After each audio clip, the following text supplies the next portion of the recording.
Dinah Ryder 91. How you doing, man? Dinah Peterson. How you doing? Whew. Scarlett, it's good to see you once again. Guys, I'm going to go ahead and grab something real quick, but in the meantime, let's go ahead and watch some motorcycle familiarization. All right. I'll see you guys soon. All right, I'll see you guys soon, real quick. There's a ton of motorcycle controls. Make sure you guys sign in. Make sure you guys sign in. All these different things that do things.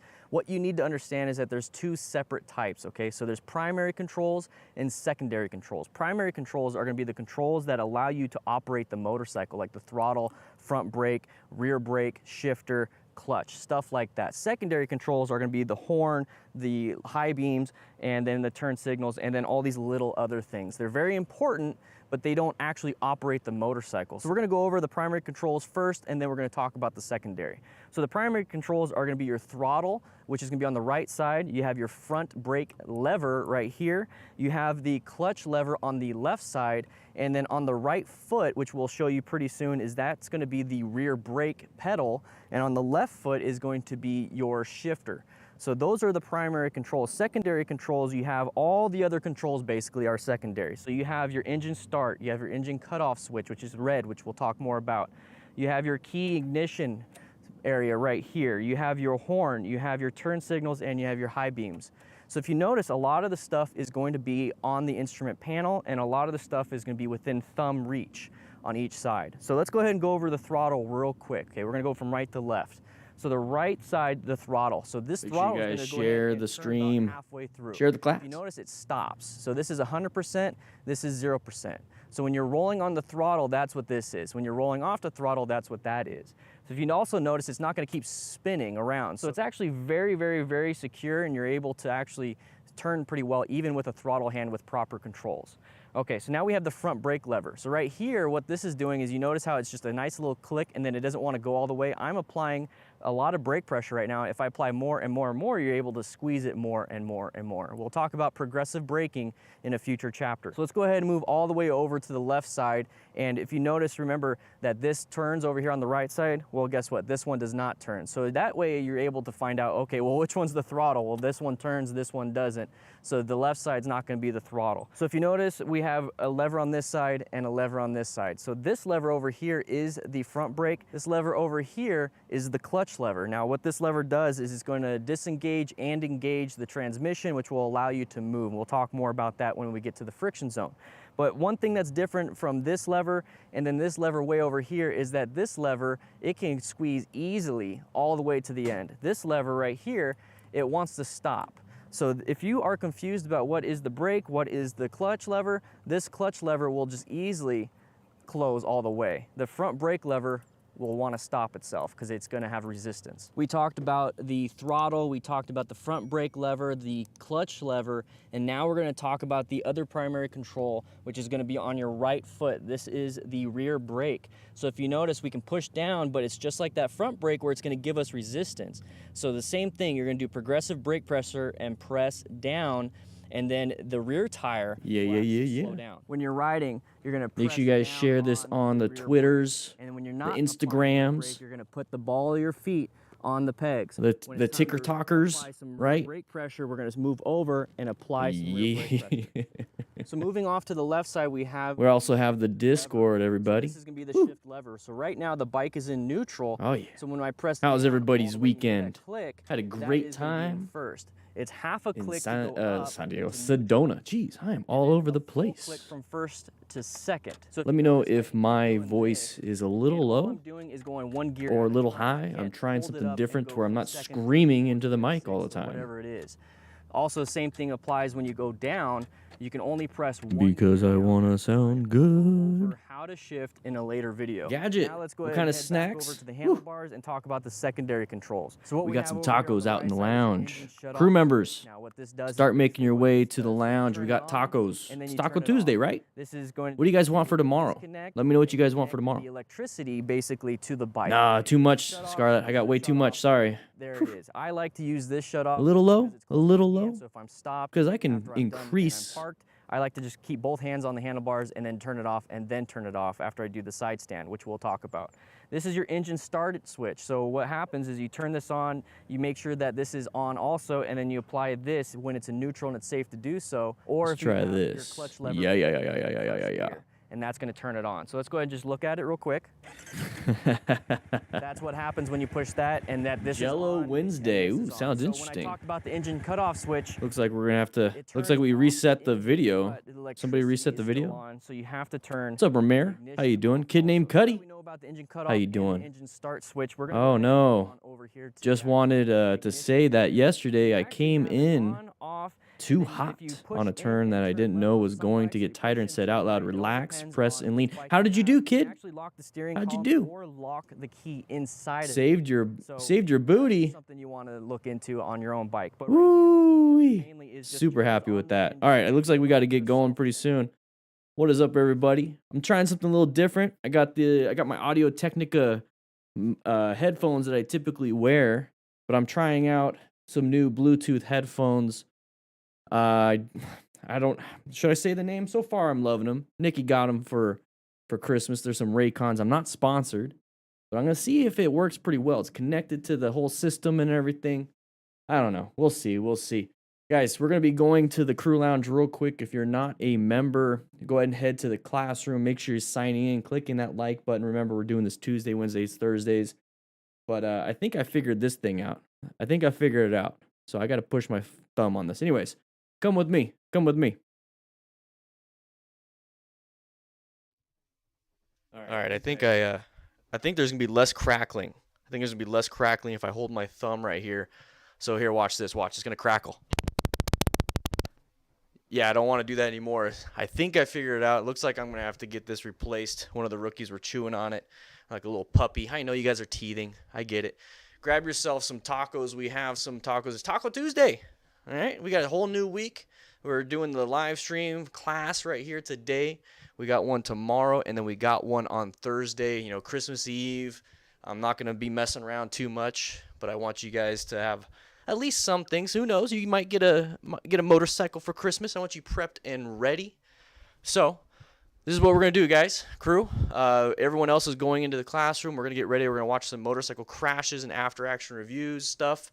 And then we're going to do a little bit of homework. I got something different that I think you guys might like. We're going to be working more and more and more. I don't think we're going to have any tests.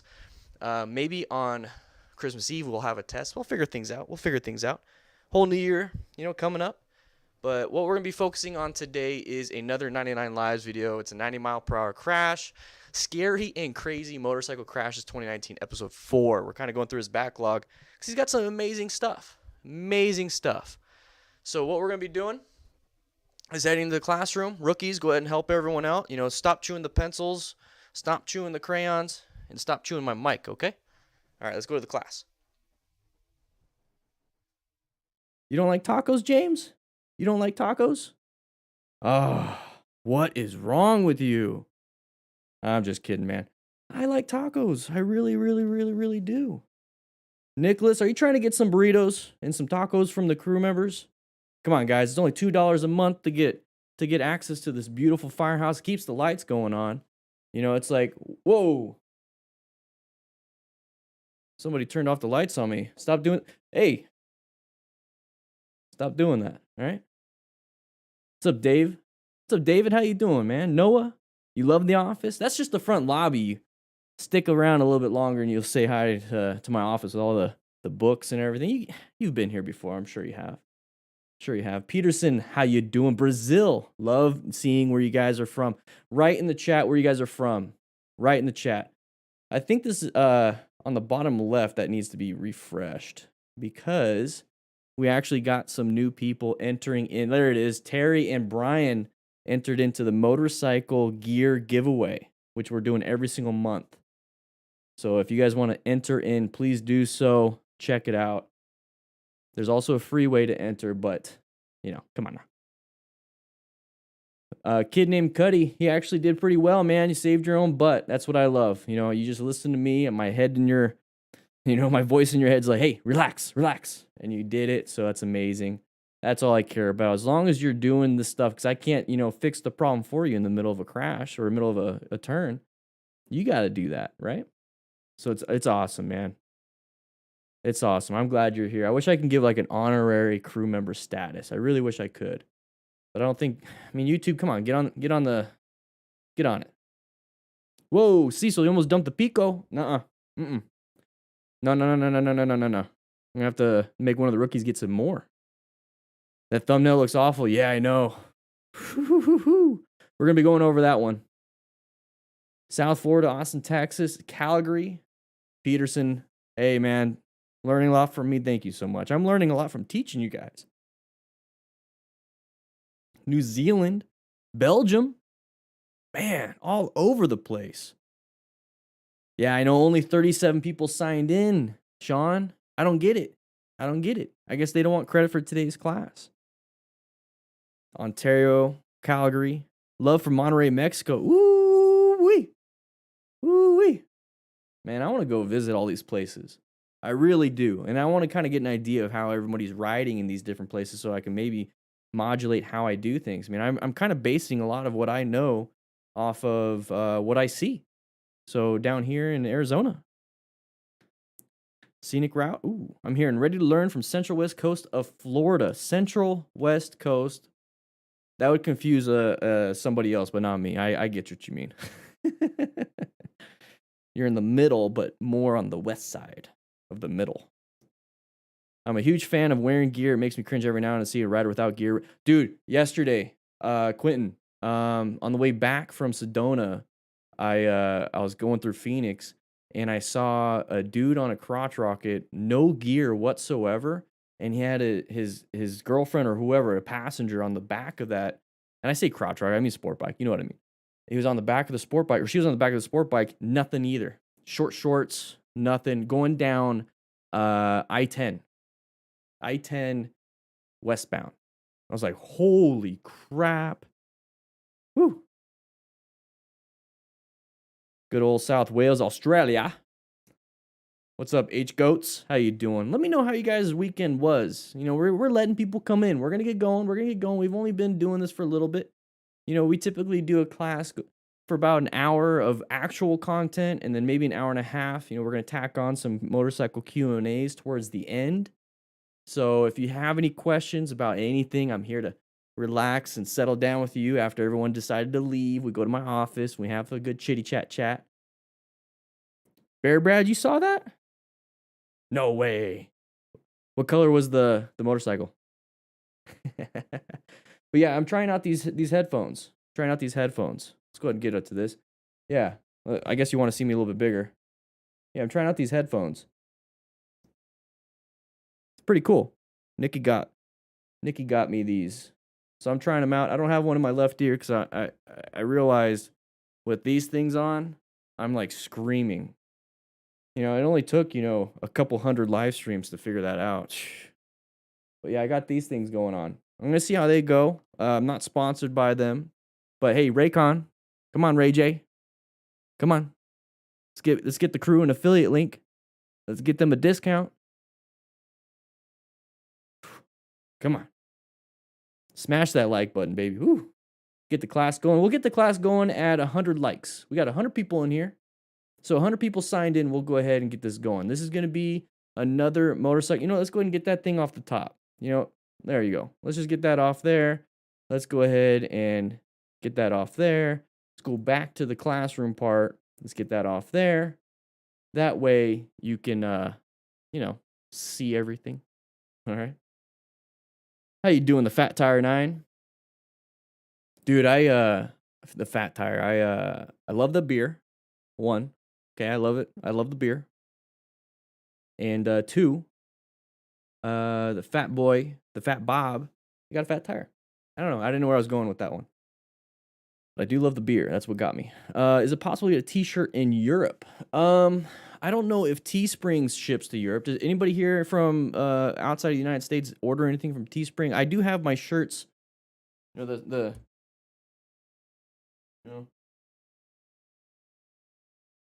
know, the D Diffin Crew Smart Rider shirts.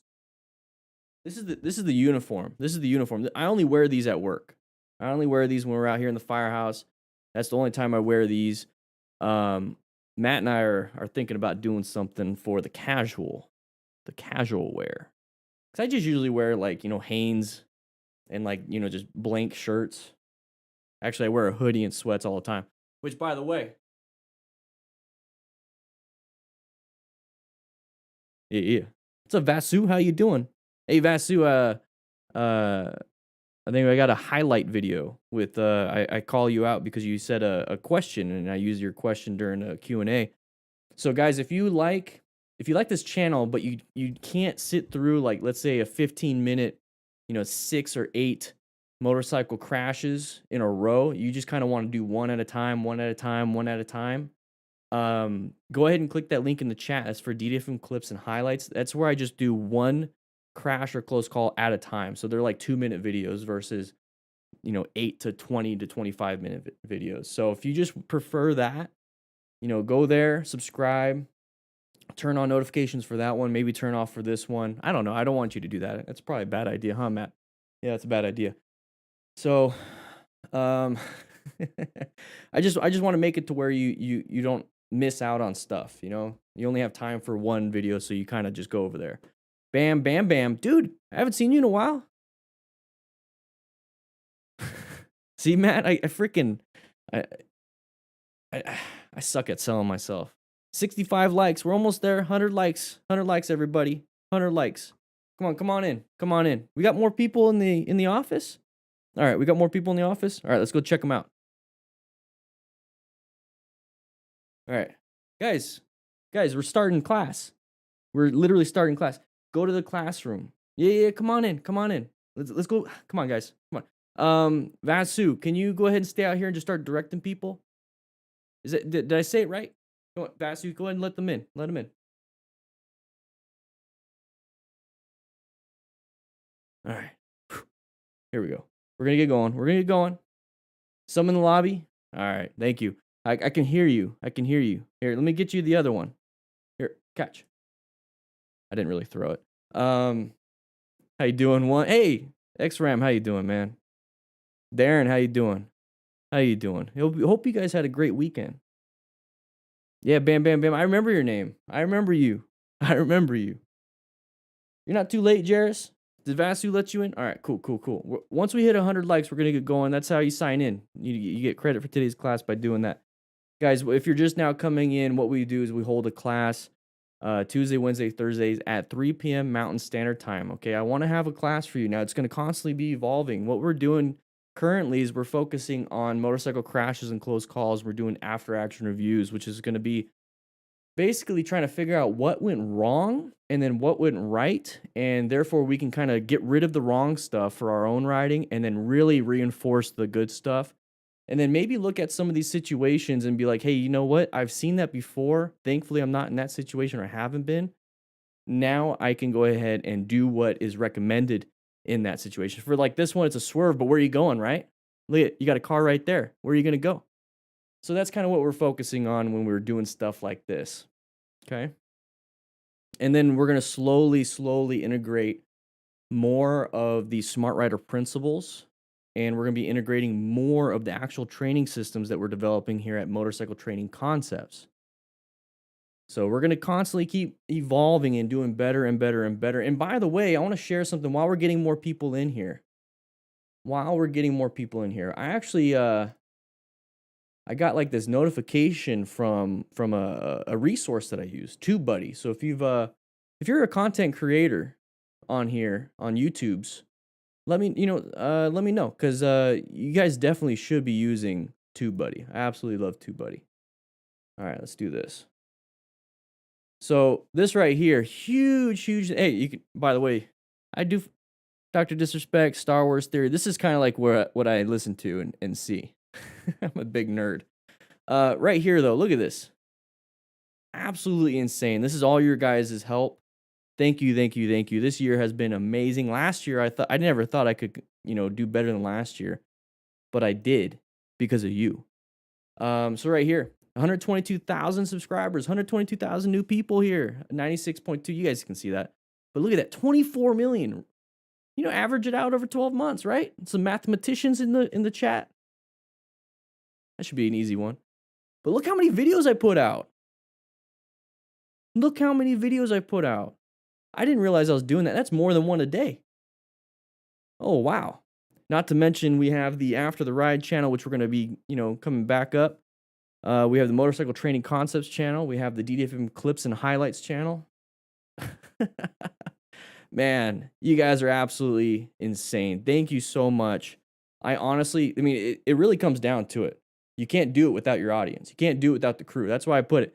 Thank you, crew. You guys are absolutely amazing. Thank you so much. Really awesome. 84 likes, guys. 16 more, and we're going to get going. We got to get 100 likes to get, situated, signed in. Thank you, Ram. Appreciate it. I'm just going to call you Ram. X-Ram. What do you want to be? One only? How you doing?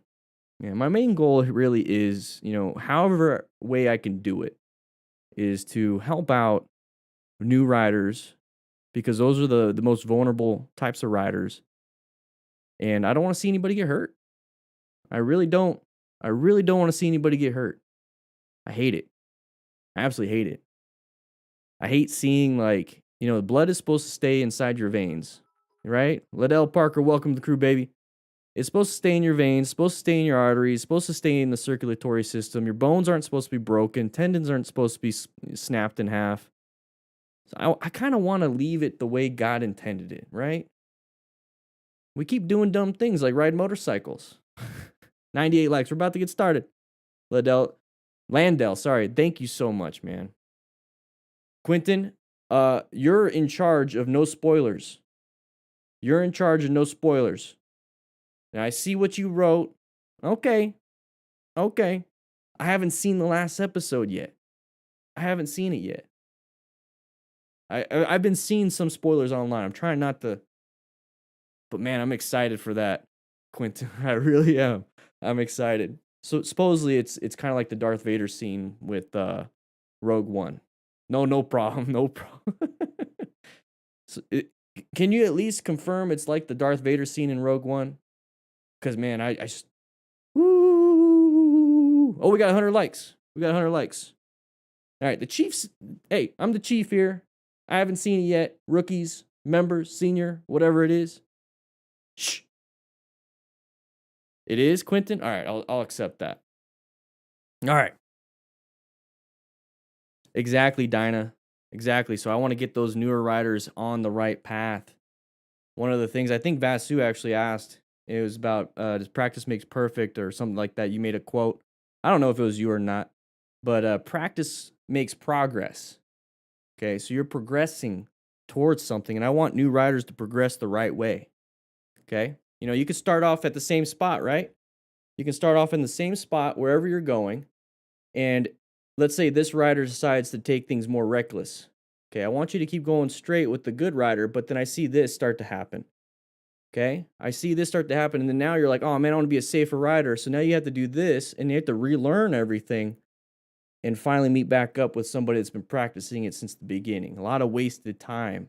So I want you to start off well and just keep progressing that good ladder. You know what I mean? Does that make sense? Dinah, I love it. Love it. Roy Walls. Ooh, hopefully you're doing well. Continuous progress. Exactly. Continuing education. Scarlett, you know what I'm talking about.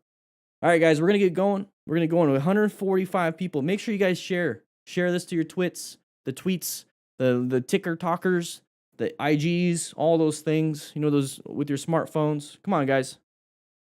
Let's get this going. Let's get like 1,000 people. We're not going to do that, but let's get 1,000 people here one day.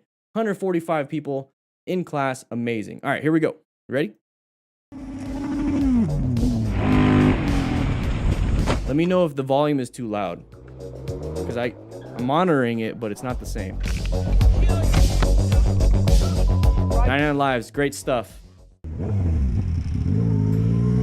right, this is from AJHD. I remember this guy. Whoa! Oh no! All right, so we didn't get to see what happened before. Okay, so he was half asleep. Okay. We didn't see what happened prior to that. We don't know how he got himself in that situation. We can kind of see from back there. We can kind of see from that line right there. Maybe he was lane filtering. Write in the chat, what do you think that bike is? Let's see if we can get some people. There's a hint right there on the tank. Kind of want to do some detective stuff. We want to do some detective stuff. So remember, guys, what we're doing here is we're doing after action reviews. We're going to go through the footage. We're going to figure out what happened right or wrong, whatever it is. And it is a crappy piano. MT-09, MT-09. Great. Hey, Yamaha. I got it. I got it. At least it's not a lawnmower like a Honda. There we go. Here we go. So we can kind of see, you know, there's that rider right there. So we're lane filtering. We got to the front. Now, this is the situation we're in. So what do you guys think? This driver right here is waiting to get into line, okay? So they're going to stay there because they can't get in. So as a rider, what are we trying to do here? Are we trying to get from point A to point B as fast as possible? It's not going to be the most beneficial thing. So right here, what I would do is probably go on the back side. Where does it go? Anyways, I'd go on the back side and go around. I know you have the straight shot there, but you're going to see what kind of happens. Or I just wait, okay? Or I just wait. Whenever I'm walking my dog, I don't like to get in front of the people. I kind of like get behind them. I don't know. I'll explain that a little bit better later. But anyways, let's go. So there's that gap that was created by this driver to allow this person in. What do you think this person was looking at? Boom. Thank you, buddy. Let me in. I'm going to go. We get tippity tap tapped. Now, he's going to rev bomb. That's not going to help him out in the situation. Horn, probably not going to help him out in the situation. Getting yourself in that position definitely did not help you out in this situation. So right here, kind of go and wait a little bit, get acknowledgement from this driver, and go ahead and start moving. AJHD, he's done some pretty good stuff, so this was just kind of a mistake. Now, what stage do you think he was in? What stage do you think he's in when you see this right here? I was half asleep and stupid enough to think she saw me coming. I'm thinking more of a whitish yellow, okay? More like the toilet bowl after you take a pee. You know, maybe that kind of color. So a little bit whitish yellow, all right? So early morning, people aren't awake. They didn't have any type of caffeine in them, you know, stuff like that. So the whole goal of a lot of these things, we're going to move on to the next one while I'm talking.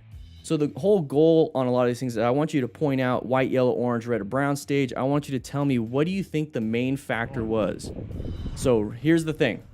I want to see in the chat for every video what you think the main factor was. Is it speeding? Was it, I can't talk, I can't think while this thing's playing. Was it speeding? Was it positioning? Was it ego? What stage they're in? Just start blurting things out, all right? Just start blurting things out. I would love to know what you guys think. There you go. So you guys can see finally. All right? In my lane, I was going straight. You had to give way. I was in my lane, you had to go camera on. You're not gonna argue. Okay. Okay. You argue all you want. All right. So from what I understand on this thing, anybody here, I believe this is like a Brazil thing. It's because there's kite lines, right? Can whoever's from this country that has to deal with this right here, please, please, please, please write in the chat. Give us your expertise, your insight on what the hell this is. Okay, and what is it for? Okay, from what I understand, there's kite lines in these countries that are going across the street and stuff, and this actually cuts it or grabs it. I would love to know. Jarius, yeah, this is live. How you doing, man? Cool. All right. Intersection. Okay, he's checking his mirrors. Anybody behind you? No, not paying attention. Hey, usually what we deal with car drivers, right? Causing these issues. Yeah, guess what? It's a motorcycle rider. So when it comes to this, is it the car driver's fault, or is it just the person behind the wheel or moving the vehicle's fault? Peraí, calma aí. Aí, levanta. You can rewind it, Jerry, so you can come back. Aí. Ooh. All right, so that was a nice hit. Not a good one. It was nice. Ran the red light. So what stage? Now this is your chance. What stage? What do you think the common factor, the most common factor, or the most prevalent factor in this close call / crash / whatever? Because it's kind of a close call for this rider, but it was a crash for the other guy. What do you think it was? What do you think it was?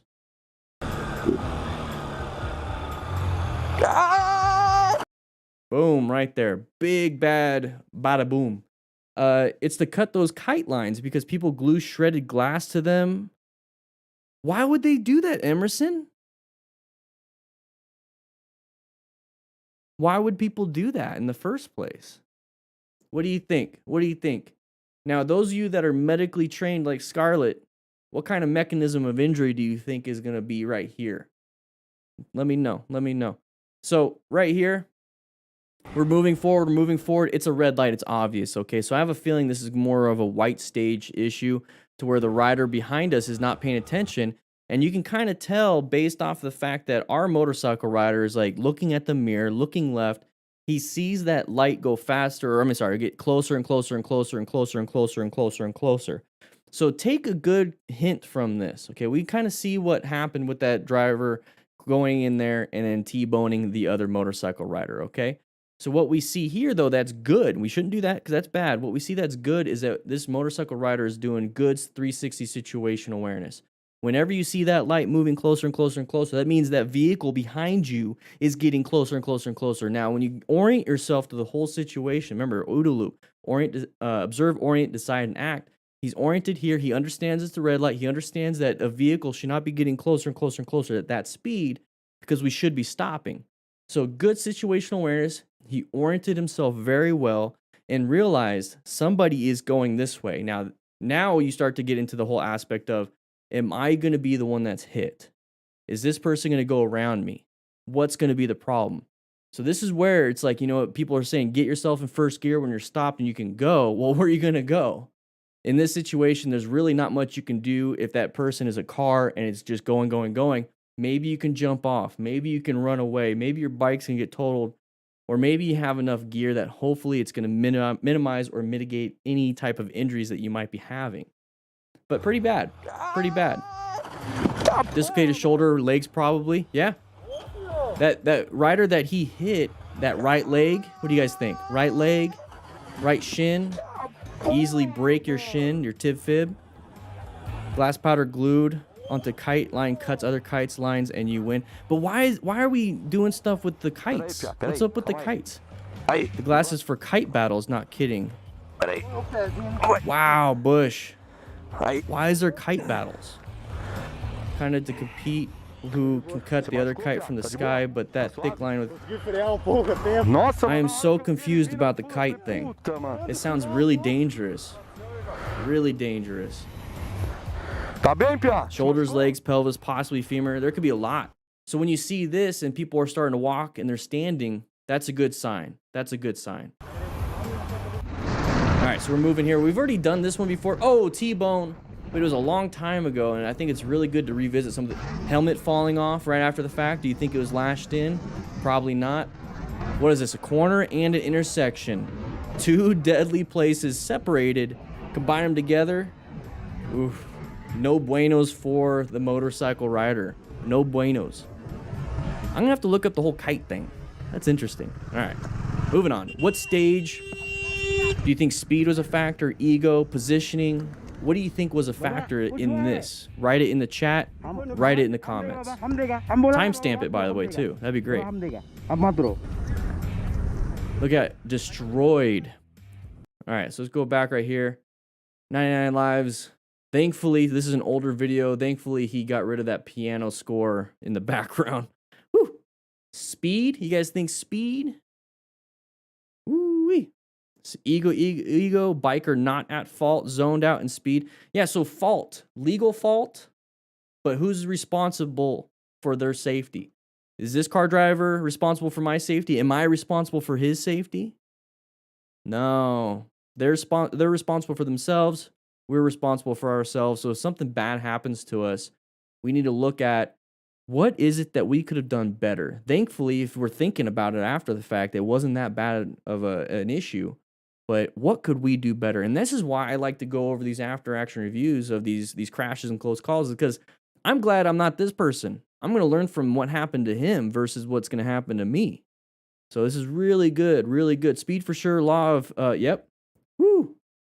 What is the blue car doing? I have no idea. It's another Suzuki. Tá bem, Pia? Se machucou? Let's get that out of there. All right, so we're going to get right here. So we're around a corner, and you can barely see it, okay? So let's get over here. You can barely see the side of the vehicle. Now, that's not going to help us out too much. We're in the middle of a corner. We have so many things to go through. We have to figure out our good line. We have to figure out the speed. We have to figure out all these things. If we're trying to get from point A to point B as fast as possible, we're thinking about what is the best line for speed? What is the best, speed to get around this corner? Do I have to do trail braking? Do I have to do these advanced techniques? If you're just trying to get from point A to point B as safe as possible, you're kind of just hanging out in your lane and doing your thing, and you're kind of just minimizing as much brain power you're having to do because you're not having to figure out what's the best lane position for speed. You're just kind of scanning the road, looking for obstacles in the road. And then since you're looking at obstacles in the road here, you're starting to look at obstacles in the road over there and then right here. Whoa, my hand's kind of gone. So when your only focus is looking for obstacles, looking for landmines, looking for hazards, looking for dum-dums, so like what is going on here, you start to just really, really zone in to safety. And that's what yellow stage is all about. Relaxed, prepared, and aware, good situational awareness. So when we're going this way and we see this, okay, not a good situation. What is a clue that can really clue us in? Clue, cue, whatever. Cue us in to what we need to do. We start to see a lot of signage, a lot of roadway markings saying, hey, look at right turn, to go straight. You stay in this lane, you can straighten turn here. That's going to really help you out. Hey, intersection coming up without the lights.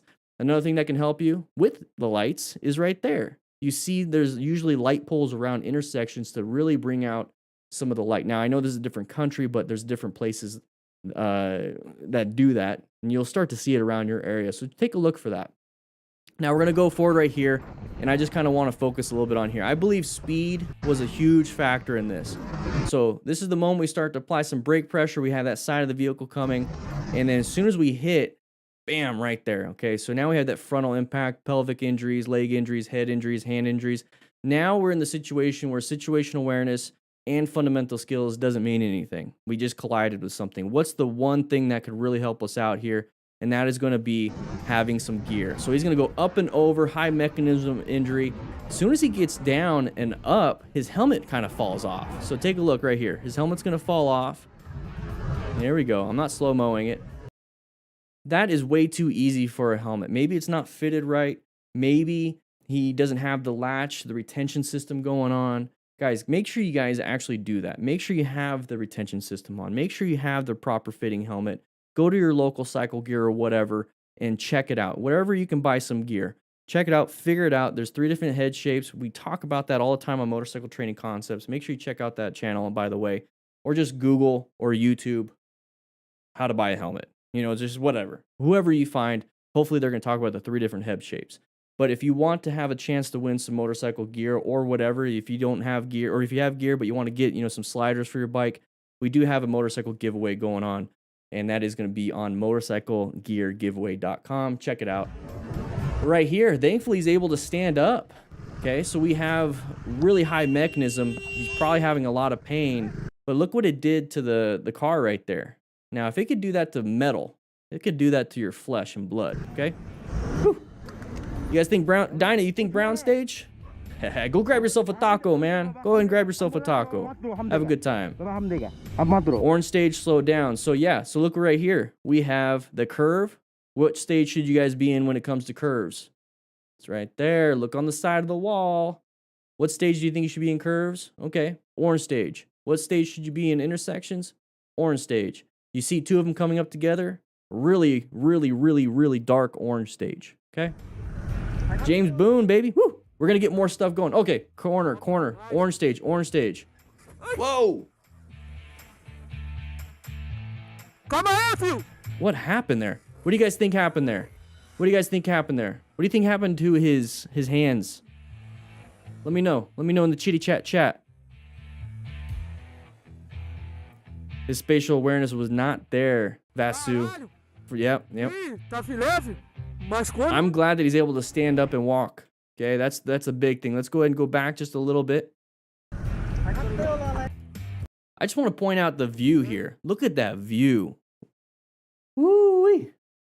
That looks amazing. I would love to ride this and just enjoy the view, kind of cruising, making sure, I'm using my peripheral vision for the view because you only have a little bit of focal vision where it's super sharp images. So I'm going to look at the ground. I'm going to do a quick look at the view, maybe use my peripheral and just kind of enjoy the view that way. I'm not going to do anything crazy. So what do you guys think happened here? So we're going to be moving forward right there. What do you think happened right there? They're going to do a slow motion. 99 Lives did a good job with that. Let's wait for that. So why do you think the bike turned that way? So what happened? What happened right here? Why do you think the bike flipped the wrong way? And I'm seeing some people right here, front locked and scraped flesh. Ooh, woo, baby. No gloves and shorts. What do you guys think? I'm seeing it in the chat. Write in the comments what you guys think. Braked in the turn. High side. Died. No, he didn't die. Oil. So that's another thing that I see. So maybe he lost traction on this piece of oil. I mean, it could be oil. And then as soon as it grabbed traction again, because he started sliding, it maybe turned into a high side. But this is what a high side looks like. You flipped over the wrong way. Flipped over the wrong way. Now, if it was an oil situation, you pretty much don't have control over it other than the fact that trying to dodge any discoloration in the road. Okay, so you have no control over it. But what do you have control over if you crash? Having gear on. So having a helmet, hopefully that protected his melon, but he's not protecting anything else. Okay. Now, if it was a high side because of braking in the turn, what is it that you have control over? Make sure you have better skill. Okay, go take a class. And I keep saying that, we have this online class going on right here. But when I say take a class, I mean you take a hands-on class, take an advanced class, take a class that is specific to what you want to do. If you want to go fast, by all means do it. But go take a track class. And you're going to learn what fast really is, and you're going to do it safely. But here, if it was mainly a braking in the turn, maybe do you think this guy is renting the bike in this area and doesn't know how to ride? I don't know. But here, this is what we're going to learn from this. Don't slam those brakes in the turn. We're also going to learn from this. Watch out for any discolorations in the road, because it could be oil, which will cause you to lose traction. And then we're also going to learn from this is that if we have zero control over the oil in the road and then possibly accidentally panic braking, hopefully we have gear to protect ourselves, okay? There is a link in the description it's ddfmcrew.com/beginner gear. Revzilla has an amazing level of gear. Let's go ahead and take a look at this real quick. Has amazing set of gear for beginners, lower price point, and it's right there. Click that link. It's an affiliate link. It helps me out. If you're going to buy anything, it's just going to kick back to me, but it's not going to cost you anymore. Look at his tires though. Look at his body. What do you think he's doing there? He's losing traction too, right? He's fishtailing it. Got very lucky he didn't crash himself. Did not steer properly. No counter steer. All right, Jackie. Yeah. Guys, here's the thing. There's no wrong answers in the chat. I want you guys to think out loud. Let's go ahead and pause that. Thank you, Matt. I want you guys to think out loud. I want you guys to write things out loud. That's the point of this. I don't want people to say, you know what, I'm not going to say anything because I feel like I'm doing something wrong. There's no dumb answers. There's only dumb questions, and I give a lot of those dumb questions. So if you say an answer to my dumb question, then you know what? That's perfectly fine. Okay, guys? Whoa. We're going to watch that one. All right. What do you think is the main factor in this crash right here? What do you think is the main factor in this crash right here? No problem, Jackie. I understood. I want you to write it in the comments. The main factor. Oh. I would be checking my buddies. All right, let's take a look at this. Once again, what do you think the main factor is? Oh, I'm seeing it here. Speed. Implicit differentiator. Welcome to the crew. Tons of speed. So what can we do differently here? How about we don't haul ass around what? Let's take a look at this. How about we don't haul ass around what is this called? All right, I'm going to answer it for you. It's a blind turn. We're going around a blind turn. We can't see what's on the other side. So if we're hauling ass around a blind turn, we can't see what's on the other side. How good are you at braking and swerving at the speed that he's currently going at? Now, are you absolutely sure that you could brake or swerve in any situation up ahead? What if there's a big log across the road? You're not going to be able to swerve around that. You're not going to be able to brake in time either. So how about we don't go so fast around the blind turn? I love seeing the chat. Carlos, great. Yeah. Anthony, yeah. Dinah, yeah. It's actually a lot easier to see your guys' name when it's green. And then you have a mustache or a beard. Just saying. Lane position, James Boone. It's a great idea. You know, great, I'm not idea. It's a great input right there. Thank you so much. So we're going right here. This is the moment we start to perceive that there's something going on. We got to start reacting. Where are we going to react to? Where are we swerving? We swerve left? No. Swerve right? No. Go straight? Yeah, that's what we're going to be doing here. Now what do? Okay, hopefully we can swerve left. We don't have enough feet. We're going too fast, too many feet per second. Okay, so we can't swerve left. I don't want to swerve right because we're going to go off the road. So he kind of aimed right here. Now, why do you think he might have aimed right here? Target fixation. So in an emergency situation, what do you typically do? You go to your lowest level of training. If you've never trained, guess what? You're going to panic. If you've trained a lot, hopefully you're going to, do okay, right? You're going to get a 70% on your test in an emergency situation if you keep getting hundreds out there in practice. That's kind of what it's going to be like. I want to have 100% in practice of these crazy advanced skills and then get a 70% in real life in an emergency situation. But that 70% is advanced compared to 0 or 70% of a beginner. So I'm constantly practicing, constantly. When we see this, if you never practice a swerve, you're going to panic. And what do we typically do when we panic? We target fixate. We panic brake. We don't do anything. And what is that called? Brown stage. Action time, but we're panicked and we have a little poo-poo in our pantalones. So that's what we're going to be doing here. So we hit two different people, easily can break a leg, easily snap tib fibs, destroy knees. Hopefully we have gear. Hopefully they have gear. And hopefully we have insurance to pay for everything here. Now we're going to go off the cliff. Now in this situation, what do I want to do? I want to stay on the road or stay on this part of the cliff. I don't want to go down it. So if I absolutely had to, I will panic brake. I will just dump it right here and fall in the grass if I could. Or do what this guy did. Hit enough people to slow down to where we can stop right here. I'm sorry, I don't want to go off the cliff. I will do the whole I had to layer down if it means I'm not going to go flying off. But my goal is to never be in this situation by, guess what? Slowing it down around this blind curve. Slow it down around blind curves. All right? Jeez. You guys are making great answers to my really dumb questions. I love this class. You guys are doing amazing. Whew. Woo-wee. Oh, yeah. Crew, let's go ahead and go to the lounge real quick. Grab some tacos for these non-members. Come on now. Let's go ahead and do that. All right, non-members. They're going to get some tacos. Go ahead, grab some tacos. Go ahead, make me a plate. I want to have either 4 really big tacos or 8 small ones. I don't know. But guys, if you want to join the crew, go ahead and click that join button. Click that join button. Become a crew member. The DanDan crew is absolutely amazing. We're going to be huge 2021. We're already huge now, but we're going to be even huger. That's what she said. Let's go ahead and get back to class.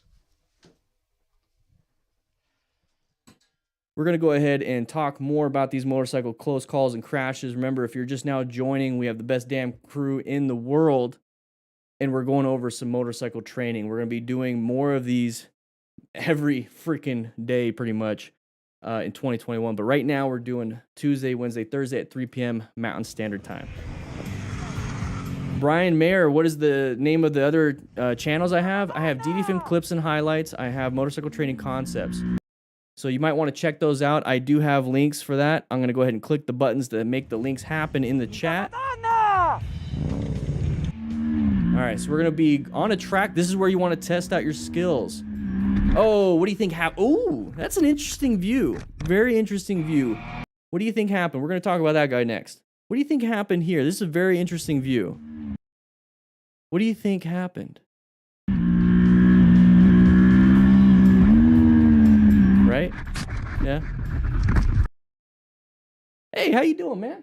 Doing great. What do you think happened? Low side? Okay.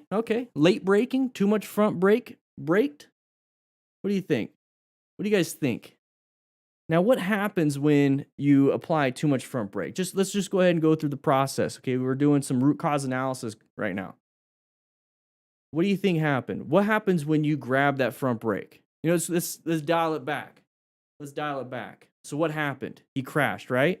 So this is what we do with root cause analysis. This is what I do every single day about everything. So this is the incident. We crashed.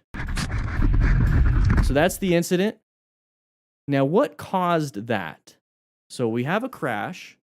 Now we go backwards with root cause analysis. What do you believe is the contributing factor?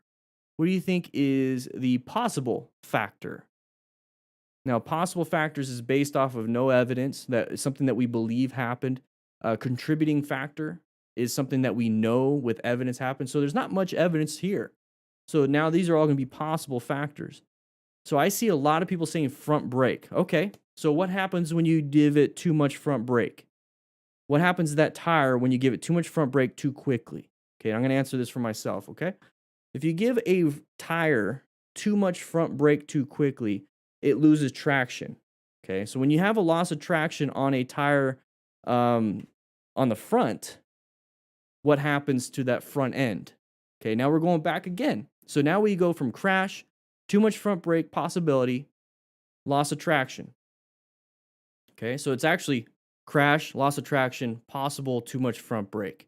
Now, how do we prevent too much front brake? Think about that. Think about that. How can we prevent too much front brake? What is a skill that we talk about on this channel all the time? 10, 20, 30, 40, 50, 60, 70, 80, 190, 190. What? Did I say that wrong? What do you guys think? What can we do to prevent a loss of traction with too much front brake? We utilize a skill called progressive braking. Now, if we don't have amazing progressive braking, what kind of technology is out there that would help out when it comes to something like this? ABS, analog brakes. Okay. So now when I start to think like that, it's like, well, I want to prevent myself from ever having a loss of traction on that front tire. What can I do? I want to prevent this from ever happening, ever happening to me. So I'm going to invest in my own skill for progressive brake pressure. Okay, that's number one. Number two, I want to make sure if I panic or have a screw up, I have technology now that can possibly save my butt. I want to make sure I ride motorcycles with ABS. Cool. Now how? We're going to do root cause analysis. This is a great video. I love it. This is what I do every single video. I just don't say it. So now when I see that ABS and progressive brake pressure could possibly save me, what do I have to do instead of just saying I'll just do progressive brake pressure? I have to practice. I have to practice my progressive braking. And I have to make sure my bike has ABS. I have to also now make sure that my bike is in tip-top shape and my ABS is actually activated. And I have to make sure all the cables, all the electronics and everything is in good working condition. So now I go through the whole T-clocks. Now I go to a parking lot and practice my braking, my progressive braking. And then now I go into a parking lot and practice my progressive braking to where I never have to actually activate ABS. So there's one video that we see here of this person doing this and crash out on a track. I like doing it right there because that's him right there. So with one video, this one video tells me I need to practice my braking because I don't want to have this. And I also want to have a bike with ABS. That's root cause analysis in a nutshell, just for this one video. And this is going to come in handy for your homework. Pay attention to that. Pay attention to that. It's going to come in handy for your homework. We do have homework. All right, so right here, good, unique view. What do you think happened there? Just take a quick look. Root cause analysis. We did dump the bike. We fell on the inside. We have a row of cars right here. It looks like we're lane filtering. Do you think maybe we collided with the vehicle like right here and then fell this way? But it was a low speed where we didn't go flying, right? He's also got some good gear. So he's being a smart rider, right? Okay. Very interesting view. All right, so now we're, oh man, this, oh, no.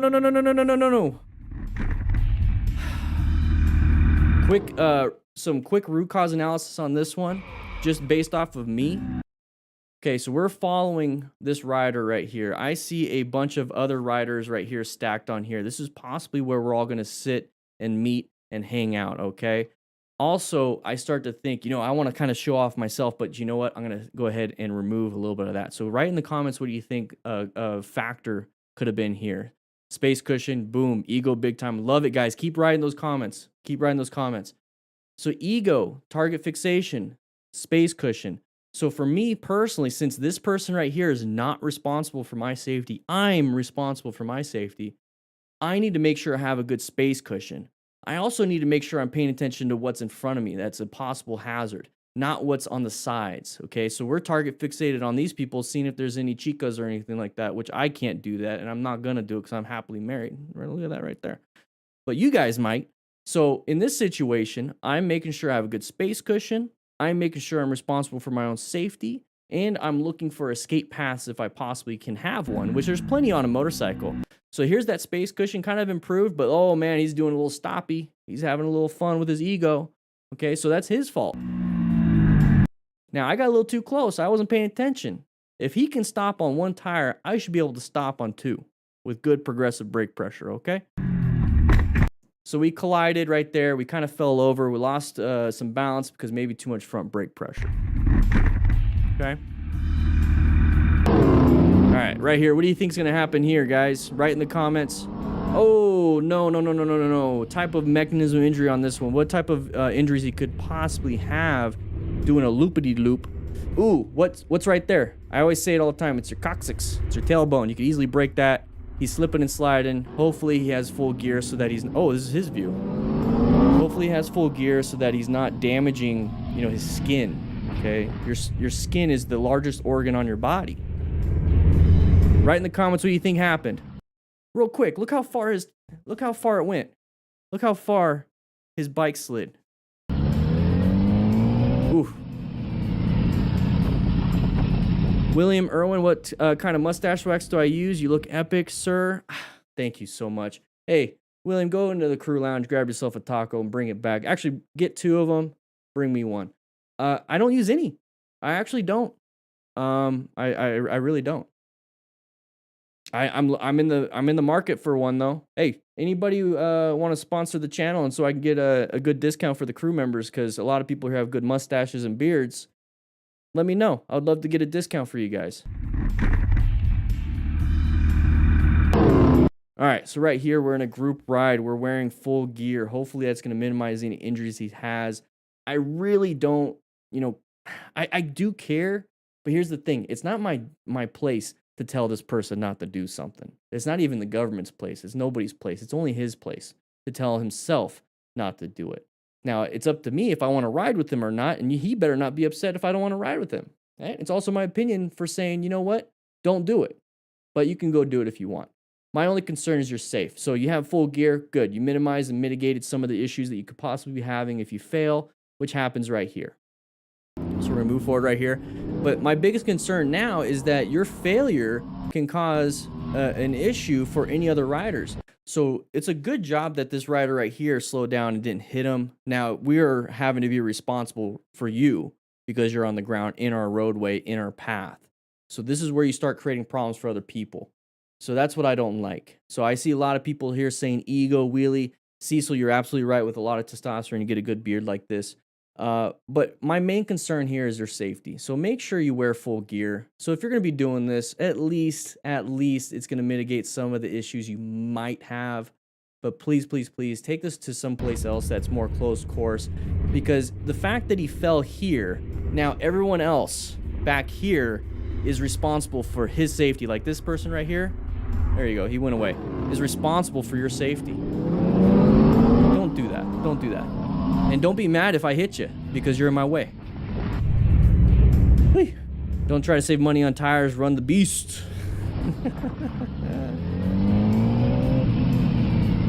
Dude, William, I did.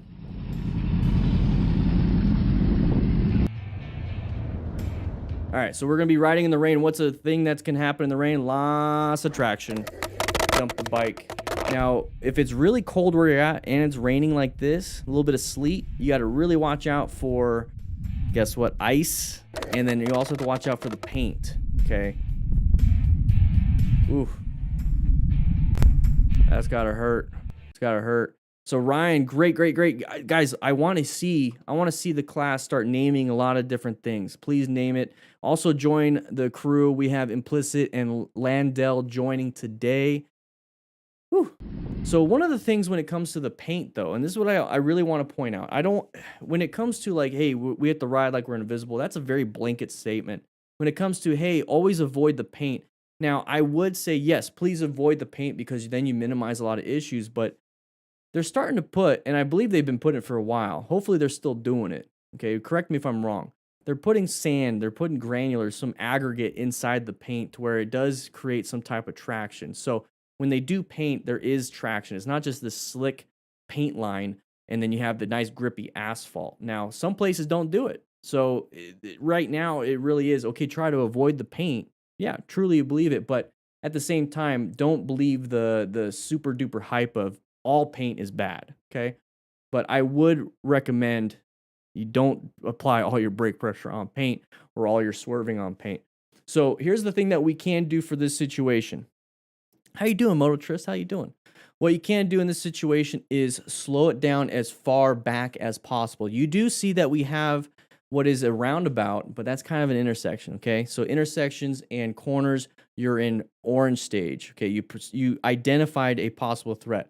The reason why we do orange stage when it comes to intersections and corners is because that's where a lot of motorcycle riders die. So if we're going to be doing this right here, going in town, the typical thing is going to be the intersection. So try to slow it down as far as possible because we have the environment to deal with. Since we have the environment to deal with, we really need to use as much of the road as possible to slow down because water will remove some of that traction that we absolutely need for braking.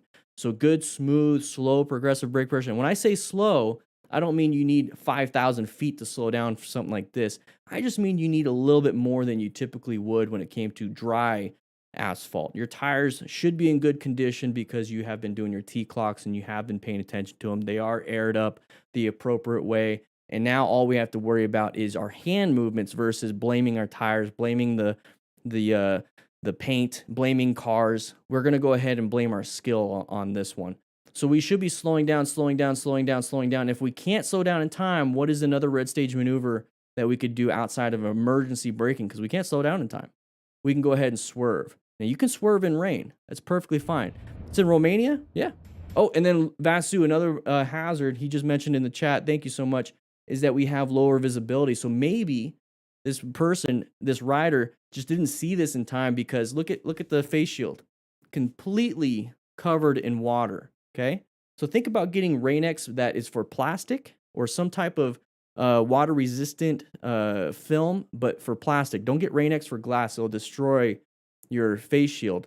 To help prevent fogging, get a pin lock or get a system that has pin lock. So right here, you see how we're starting to slide a little bit?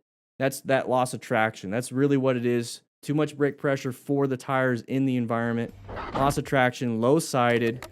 And it's not a good situation. So in that, what can we do if we are new and we want to really make sure we're in the best position possible for mitigating any injuries? And it doesn't have to be new riders. It could be anybody.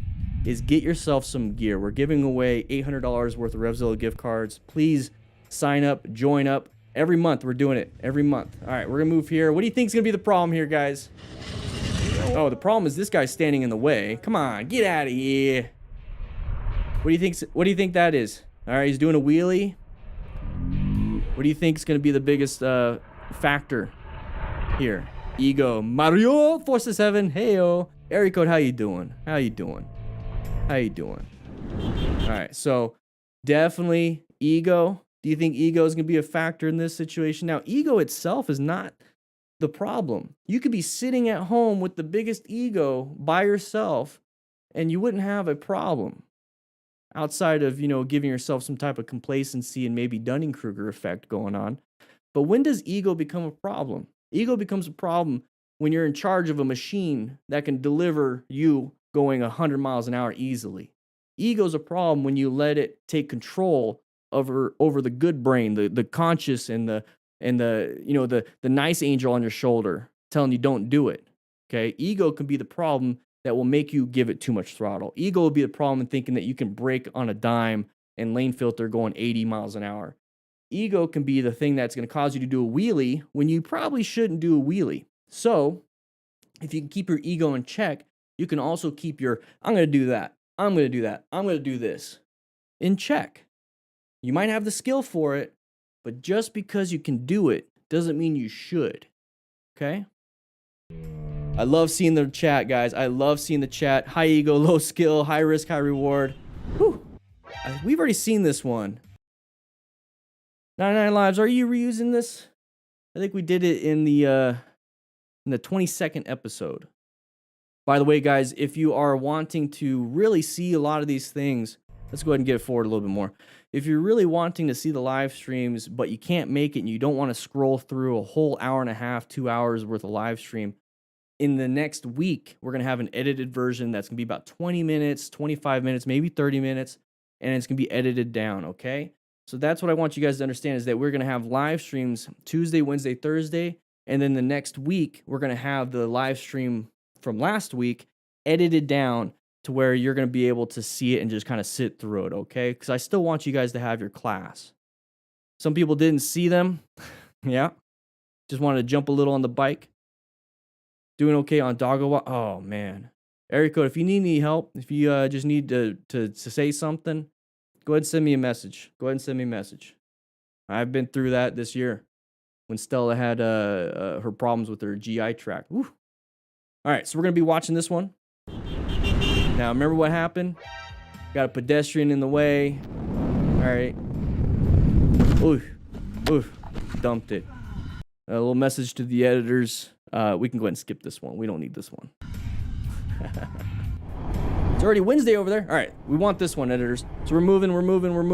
Oh, what do you think that was? What do you think that was, that first part? No. What do you think that first part was? Oh, God. No. Honking will not prevent a crash. You're absolutely right. Oh, I remember this was a retro bike. Look at that. Tank is dented, damaged. What do you think was the factor? What do you think the factor was? Okay, it doesn't mean if you're right or wrong. If we see like 10 different factors, maybe we look at the comments and be like, you know what? Maybe I should practice all 10 of those factors. You know what I mean? All right, so we're going to be riding right here. Now, this is a Honda. It's an older style bike. It looks like he's got some new updates. So remember, we probably don't have ABS. We probably don't have a lot of these electrical systems. So we really have to make up for the fact that we don't have rider aids with good skill. Okay, so we're going into a corner. What do you think is going to be happening here? Squirrel? Where? Over on the right? So limited line of sight, slow down. Great. So we got a blind corner coming up. So guys, we're coming up to a blind corner. What should we be doing? We should be in orange stage. We should be going around this corner as smooth and slow as what we can do. You know, slow look, press, and roll. We slow down before the turn. We look where we need to go. We can't see very far, so looking's kind of a problem.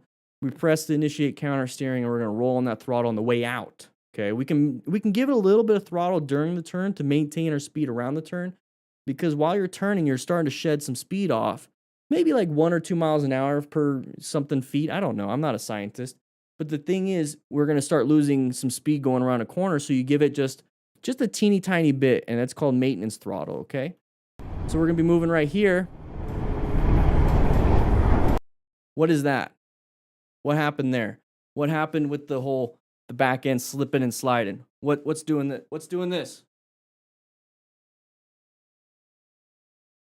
What's happening there? What's happening there? You saw his front brake. Okay, so what do you think he's doing with this rear brake? Maybe he's pressing it a little hard. Now, why are we doing that? So start thinking about that. Root cause analysis, start going backwards. What do you think would have caused his rear tire to slide out? So too much rear brake. Why are we putting too much rear brake? Maybe we're panicking a little bit. Because we can't see around the corner. We now are starting to realize, oh crap, we're going too fast for the corner. So we're going to give it a lot of rear brake. Now, what do you think a lot of rear brake really means? Okay, it's your right foot. What else do you do when you're out driving? Okay, you use your right foot for the accelerator, you use your right foot for the brake. So in your car, if you have an issue, what do you do with that right foot? You start to really press harder and harder and harder and harder. You could do that in a car. On a motorcycle, you give it harder, harder, harder on that rear brake. Guess what happens? It's only about 20, 30, maybe 40% if you're on a cruiser, probably 10% on a really nice sport bike. You give it too much, you lose traction. It's not going to slow you down. And now that front tire is going to get more and more weight, right? So now it's even less weight on that rear tire, so you're going to start slipping and sliding. So that is a big problem when it comes to motorcycle riding, is that people panic with that rear brake. So you need to have good front brake pressure, progressive brake pressure. But then how do we prevent that in the first place? Slowly press and roll into a corner. It's a lot easier to add more speed on the second half of that corner, especially if you're just commuting. We're not here trying to go fast. We're not here trying to do the first half fast, second half fast. We're trying to do the second half and exit out. Okay? We're just trying to maintain speed and exit out. And if we have to, decelerate before the turn. We're not here trying to race. Okay? So I have a feeling too much rear brake, starting to slip and slide a little bit. What happened there when it did this? What happened there? We're doing like half a quiz. You know, what happened there? What are we doing there, class? What happened? What happened with the bike? Okay. Whew. Implicit differentiator, welcome once again. I don't know, it keeps doing it. It keeps scaring me. So when it did this, that is the tire regaining traction. So what do you think he did as a motorcycle rider? Maybe released a little bit of that rear brake and then it regained traction. Okay, so now we got good traction again, right? But man, is that going to do that to you and really freak you out, right? So now you're starting to have a little bit of a panic. So when we see this part, ooh, that's him like, uh-oh, I did it and I'm scared. And look what we're doing again. That's what we're doing again. Ay. So now we're just trying to slow down and stop, but we're not going to do it in time. We're not going to do it in time. Now, what is this? Now, what happened there? He honked the horn. Just kidding. He kind of did. But here's the thing. What happened? It's a high side. So now it started sliding this way, grab traction, and then we flip over. Okay, we grab traction, we flip over. Very high impact, very dangerous for the motorcycle rider. Not good. So hopefully you have full gear. Oh, ooh. No. Hitting. No. Okay, so here's the thing. Sonny Bono died when he ran into a tree skiing. You know, Liam Neeson's wife died from a brain bleed skiing, hitting a tree, or hitting her head on something. No. So we're here riding. Yes, Michael Scott, I get it. So we're over here riding. No. And we're going 20, 30, 40, 50, 60 around a corner. We hit a tree on our head, even with a helmet. Guys, we're going to start having issues. We could possibly have that coup contre coup. We really will. We're going to have massive concussions, contusions, bleeding, all those different things when it comes to our brain. Okay, loss of cerebral spinal fluid coming out of our nose and ears. Guys, we can have some massive issues. Don't let this happen to you. No. Oh, it's a beautiful bike. It's a cafe. Oh, man. Beautiful. Oh. CB750? Yeah. All right, wheelies. Hey, he's practicing it in a closed course. Ugh. It was a beautiful bike. 12 o'clock. I scraped my knee on that one. Okay. Yeah, that was a bad one, you guys. So here's the thing. If you're going to be practicing, can we do a thumbnail? Let's do a thumbnail. No. The thing is, we're practicing in a little ditch, you know, like a concrete ditch, closed course, no pedestrians, nobody that we're going to hit. You do it here. You have probably good traction too. Watch out for debris. There's probably a lot of gravel because of the water flowing through. But he went a little too far up. Now, one thing he did say, let's listen.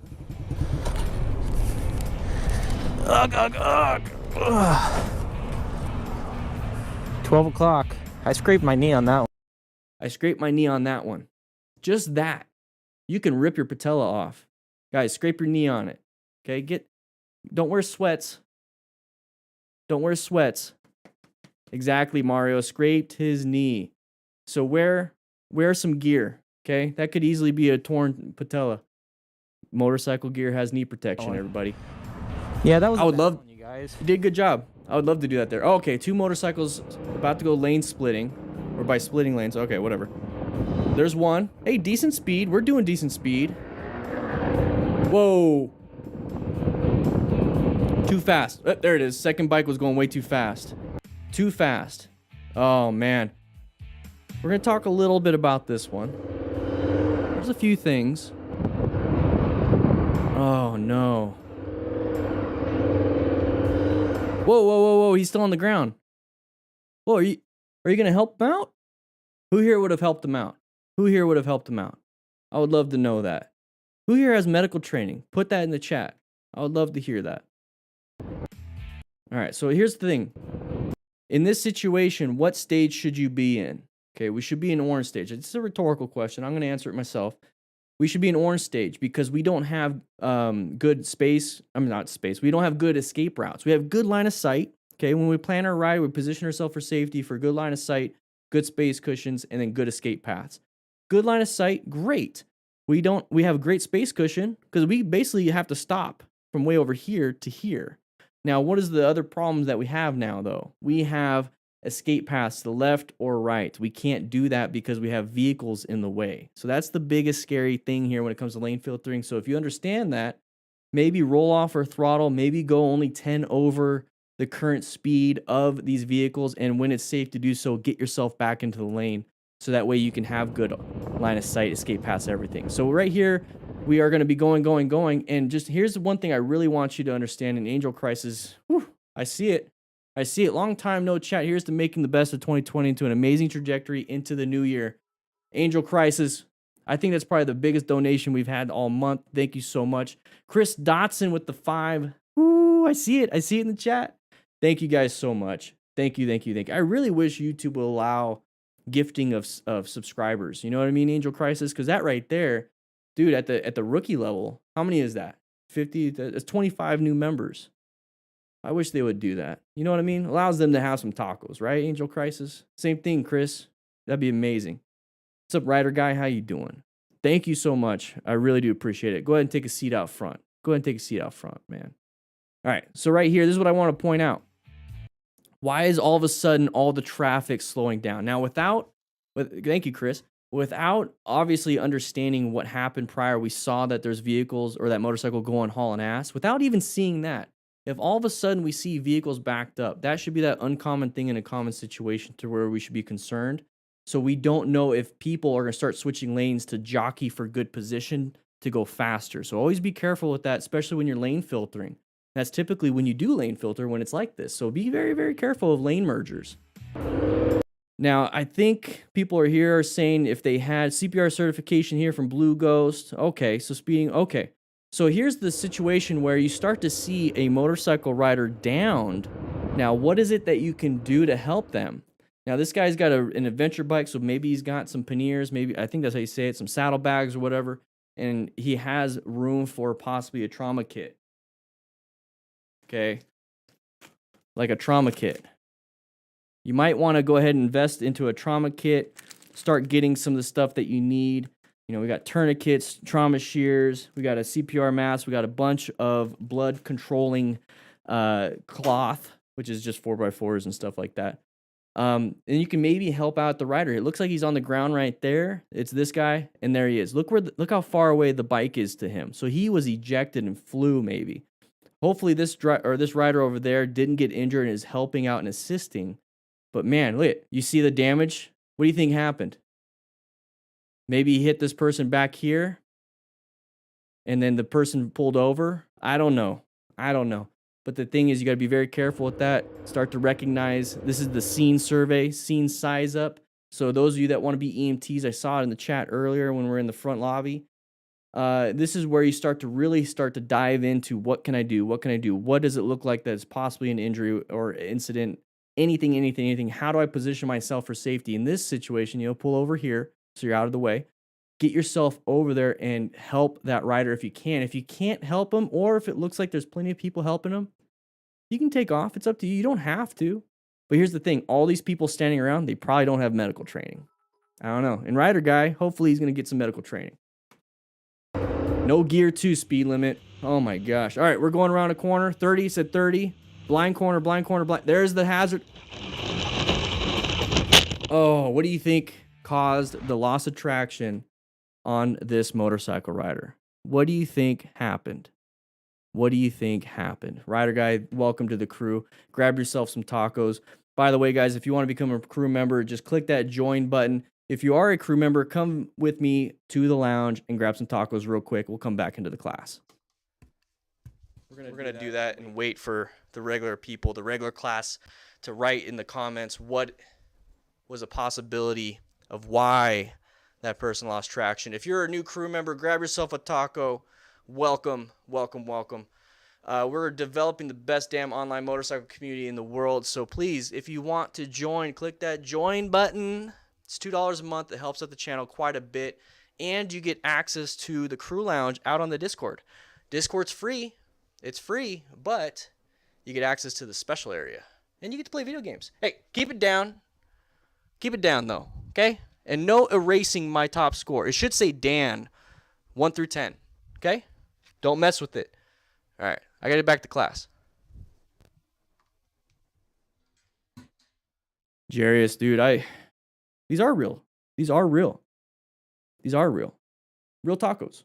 Sign in, by the way, if you're new and you just got the class, sign in. Click that like button so you can get credit for today's class. Rural road, Daniel. Okay, dust on it, low grip, very good. So low traction. So it's almost like a rain situation where it's raining, you know, lower traction. Maybe not low traction, maybe just lower, right? Back brake also looks like a bit of rain. Oh, wait, are we in a different area? I don't know. Probably beginner and had that sudden scare, no ABS tan. Great, great, great. Locked up the front brakes, loose gravel. Okay, so here's the thing. We're starting to pick apart the whole area and situation. So you guys are like advanced situation awareness peoples now. So it's not just our front brake and loss of traction. It could be the environment around us. And that's what I love about this class is that we're starting to pick out different factors that may or may not be part of the situation, but it's allowing all of us to keep thinking. Okay, this is like a good refresher if you're about to go out for a ride. You can see it right there. So you got gravel on the sides. My hand keeps disappearing this far. Over there, we got gravel. So think about the rain. Think about leaves. Think about grass clippings on the ground. Think about snow. Think about possible ice. Think about rain. Think about gravel when you're out in the desert, you know, or on a road that's closer to the desert. You know, just think about all these different factors. And if they are scaring you, how do you mitigate that? With good training, constantly practice it, develop your rider confidence, remove that rider anxiety, and it's going to help you out quite a bit, okay? So we're going to be moving forward. Let's go ahead and make me smaller. Moving forward. So we also see right here, 30. So we should be going 30. We can't see what this person's doing, so it doesn't look like they're going too fast. But what else is a possible factor in this situation? We talked about environmental. We talked about too much front brake, so that might have caused some of these issues. But what do we have here? What's another problem that we have? We have lower visibility, bad line of sight, okay? Line of sight is the direct where your eyes are going, okay? So right now, your line of sight is blocked by this really cool microphone to where you can't see my face, line of sight. But if you moved off to the side or if I start doing this, now you have better line of sight. You can see me. So if I'm stuck behind a vehicle and I'm riding and I can't see around him, I just do this a little bit, I can see around him pretty dang well. So it's just about positioning. And right here, environmental just takes away your line of sight. So there's nothing you can do about it when it comes to positioning. What is it that you can do when it comes to anything that can hopefully mitigate this problem? I'm trying to find the words. I'm trying to help you guys out. Let me know what it is that you guys can do in the comments. I'm going to tell you right now, though. Slow it down a little bit, okay? Slow it down. It's going to buy you some options, okay? If there's something around the corner and you're going slow, guess what? You can handle it, right? If you're going fast around the corner, guess what? You have split seconds, milliseconds to do something. I want to have more and more time. Good job, Implicit, Ryan. So right here, you see him start to lift up a little bit, so he's starting to straighten the bike up. It's because he saw something around the corner all of a sudden. So he perceived, now he's reacting. Now he's deciding what he wants to do. And what do you think he did? Was it a red or brown stage maneuver? Action time for both, but one of them has poo-poo in the pantalones. So we're moving forward a little bit. And why all of a sudden? Why did we crash and dump the bike? What do you think the problem was there? Okay, so we did the root cause analysis. Okay, we crash. Looks like a loss of traction. So crash, loss of traction. What's the next thing? What caused that loss of traction? What caused it? Maybe too much front brake. Okay. Maybe grass clippings. Okay. Maybe no tread on the tires. Okay. Tire blew out. Hey, we don't know. Okay. What else can we think about? What else can we think about? So those are all different possibilities of why we lost traction. But then when you have that list of possibilities of why we lost traction, you can start to figure out, okay, so panic braking, so I need more training. Okay, so tires were bald, I need to replace my tires. Tire blew out, maybe I need to watch out for wear and tear, dry rot on my tires, or watch out for potholes from now on. What else? So you start going down that path. Ernesto Cervantes, welcome. Thank you for the donation, man. You start going down all that path and you start to mitigate and you start to fix those problems. So if you're over here thinking, maybe I should check my tires, you should probably check your tires, okay? Justin, how you doing? I think it was a panic brake. You know, coupled with all the different things, maybe we're going too fast around the corner. It's a blind corner. As soon as we saw something around the corner, we straightened up, and then all of a sudden we dumped the bike. I have a feeling it was just a panic grab because we got scared. Minimize your freaking out, minimize your getting scared by going slower around the corner. It's really weird how that works, right, class? If we just go a little bit slower around corners, we tend to have more time to think, more time to do things. You know, how about we go a little bit slower, okay? All right, here we go. What do you think's gonna happen here? Maybe we're going too fast? I don't know. Maybe not for the road or environment or skills. We've got a corner coming up and we didn't turn at all. And hopefully we don't hurt ourselves. Okay, good. Good, I'm glad he's able to keep it up. That's what she said. We're gonna go ahead and move to the beginning. So we're moving, going too fast. Now we have a corner coming up. Now, right here, he starts to apply some brakes and clutch. Clutch, brakes. Okay, we're doing the slow look, right? I don't know why we're doing the clutch. Maybe we're downshifting, but we're doing the slow portion. Okay, slow. We looked. We're kind of looking. I want you to look over here, almost. So what I do in a corner is I look over here, then I look here. I look here, I look here. I look here, I look here. I look here, I look here. I'm constantly ratcheting, you know, like a ratchet strap. I'm constantly doing that. This way, I know where I'm going, and then I know if there's a hazard right here, like a pothole. I know where I'm going, hazard like a pothole. I know where I'm going, hazard like a rock. You know, just things like that. That's what I'm concerned about, so that's why I am constantly moving my eyes. Plus, it allows me not to target fixate. So if I'm looking here, and then I look here, and then all of a sudden I look here, and then I stay looking here, guess where I'm going? So it prevents me from target fixating. I'm constantly doing this. Okay? So right here, though, we never did the press to initiate counter steering. So slow look, no press. We rolled off, but it's not going to help us out. Why do you think so? Maybe we're going too fast. Maybe we didn't commit to the turn. Maybe we are outriding our ability and skill. Okay? I don't know. We don't know yet. Maybe he zoned out, and right now he's zoned in.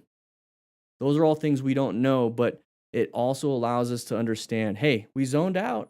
Maybe we need to stay zoned in, right? Yellow stage. Maybe we need to stay zoned in. If we're going too fast, maybe we need to slow it down. Hey, if we're going around these corners, this is an easy corner, by the way. Maybe we need to practice our cornering ability. So this guy can't do that because he crashed and maybe he damaged the bike. Maybe he decides he doesn't want to ride anymore. I don't know, but we can, as motorcycle riders that are trying to learn to not do it. All right, so we got this right here. Lots of traffic. Red lights, red lights, red lights, red lights, red lights. Red lights are a good indicator that somebody's stopping, okay? Quentin Terrell, yeah, baby. All right, scooter boy on that one.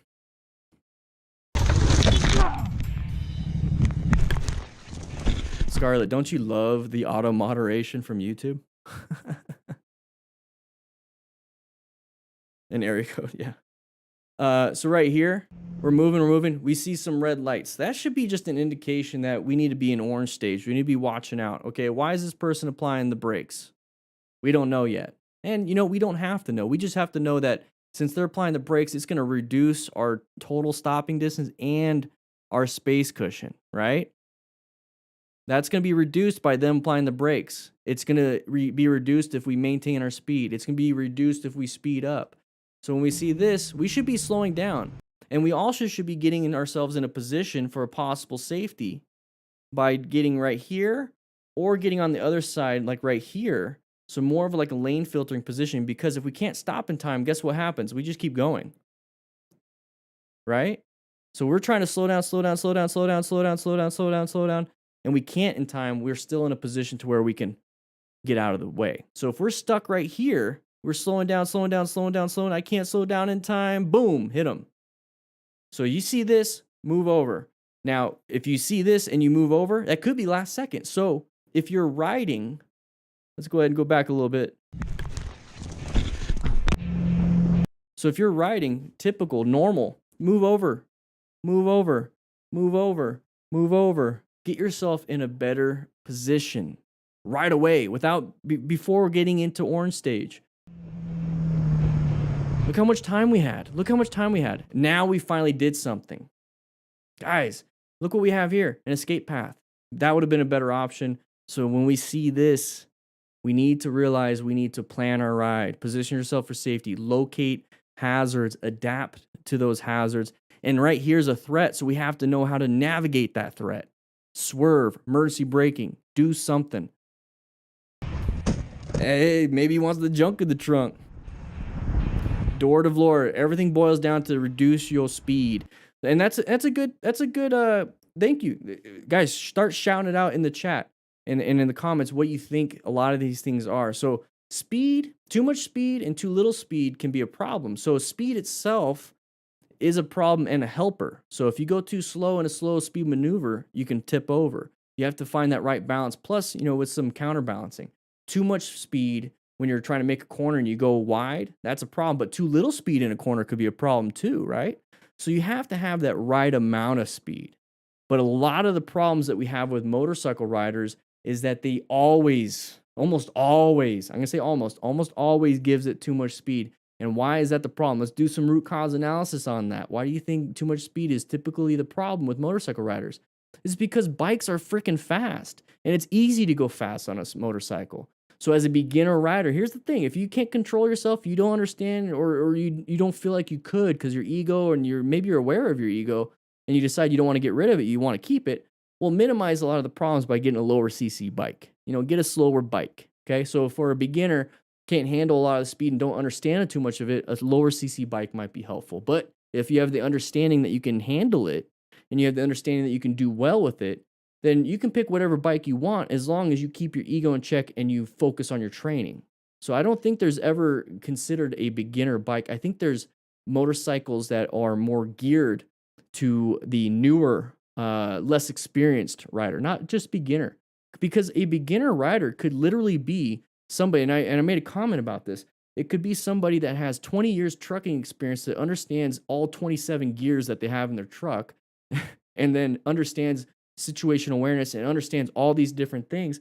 And so they know the shifting and the clutch and everything. Going on a motorcycle might be pretty dang easy. Maybe. Compared to somebody that is 16 years old, has no clue, not mechanically inclined, nothing, and then hops on a motorcycle and it's one of the toughest things they've ever done. So beginner, it's relative to who you are with your life experiences. So make sure you are understanding where you are in that position. If you're brand new, 16 years old, or just you're not mechanically inclined, don't understand the clutch too well, lower CC bike. If you've been around dirt bikes or you've been around vehicles with manual transmissions and you understand situational awareness and you understand, keep your ego in check, you have a wider range of bikes to choose from. Okay?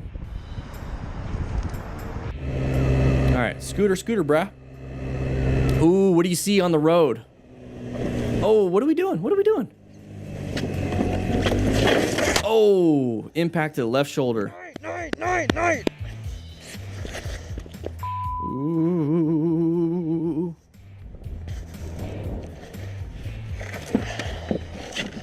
Cody, see you later, man. All right, so let's go back a little bit. So write in the comments. So go ahead and write in the comments what you think was the problem here before we get to it. All right. So we're traveling. Now look at the lane position we're in. We have an amazing amount of screw up distance, right? So if we screw up, we have all this room over here. If we screw up on this side, boom, we hit gravel, we hit dirt, we hit mud, we hit stuff that's going to zap our traction and our tires and cause us to dump it. So I think lane positioning is not very good here. And then I think you guys are starting to, yeah, you guys are starting to ride it out. You guys are starting to ride it out. Look, we look to the right. We're looking to the right. So where does the bike want to go? It's wherever we're looking, right? I'm looking left, we go left. I look right, we go right. And it's really based off of our shoulder movement. So let's take a look at this. There's my shoulders. So if I look, actually let's do this. So if I look left, see my shoulders? See how they move? I look right. See how my shoulders move right? Guess what? Our hands too. That's the input that we're putting in the bike. And guess what? Just that little bit is going to cause us to go off the road right here. So he's looking right. It's going to cause us to move a little bit to the right. If we look left, it's going to make us go a little bit to the left. And that's very helpful with slow speed, because if you really look hard to the left, guess what? You can make some good slow speed maneuvers. So chin to the shoulder. You ever done that? And you can turn really easy? Well, if you just turn a little bit, boom, you're going to go off the road. I think that's what happened here. Look. Now we got to here. We looked right a little bit. Now we're here. How do we get back on? Nice and smooth and nice and easy, but we have all this stuff in the way. We got mud, we got water, bumps, zapped our traction. Whew. Night.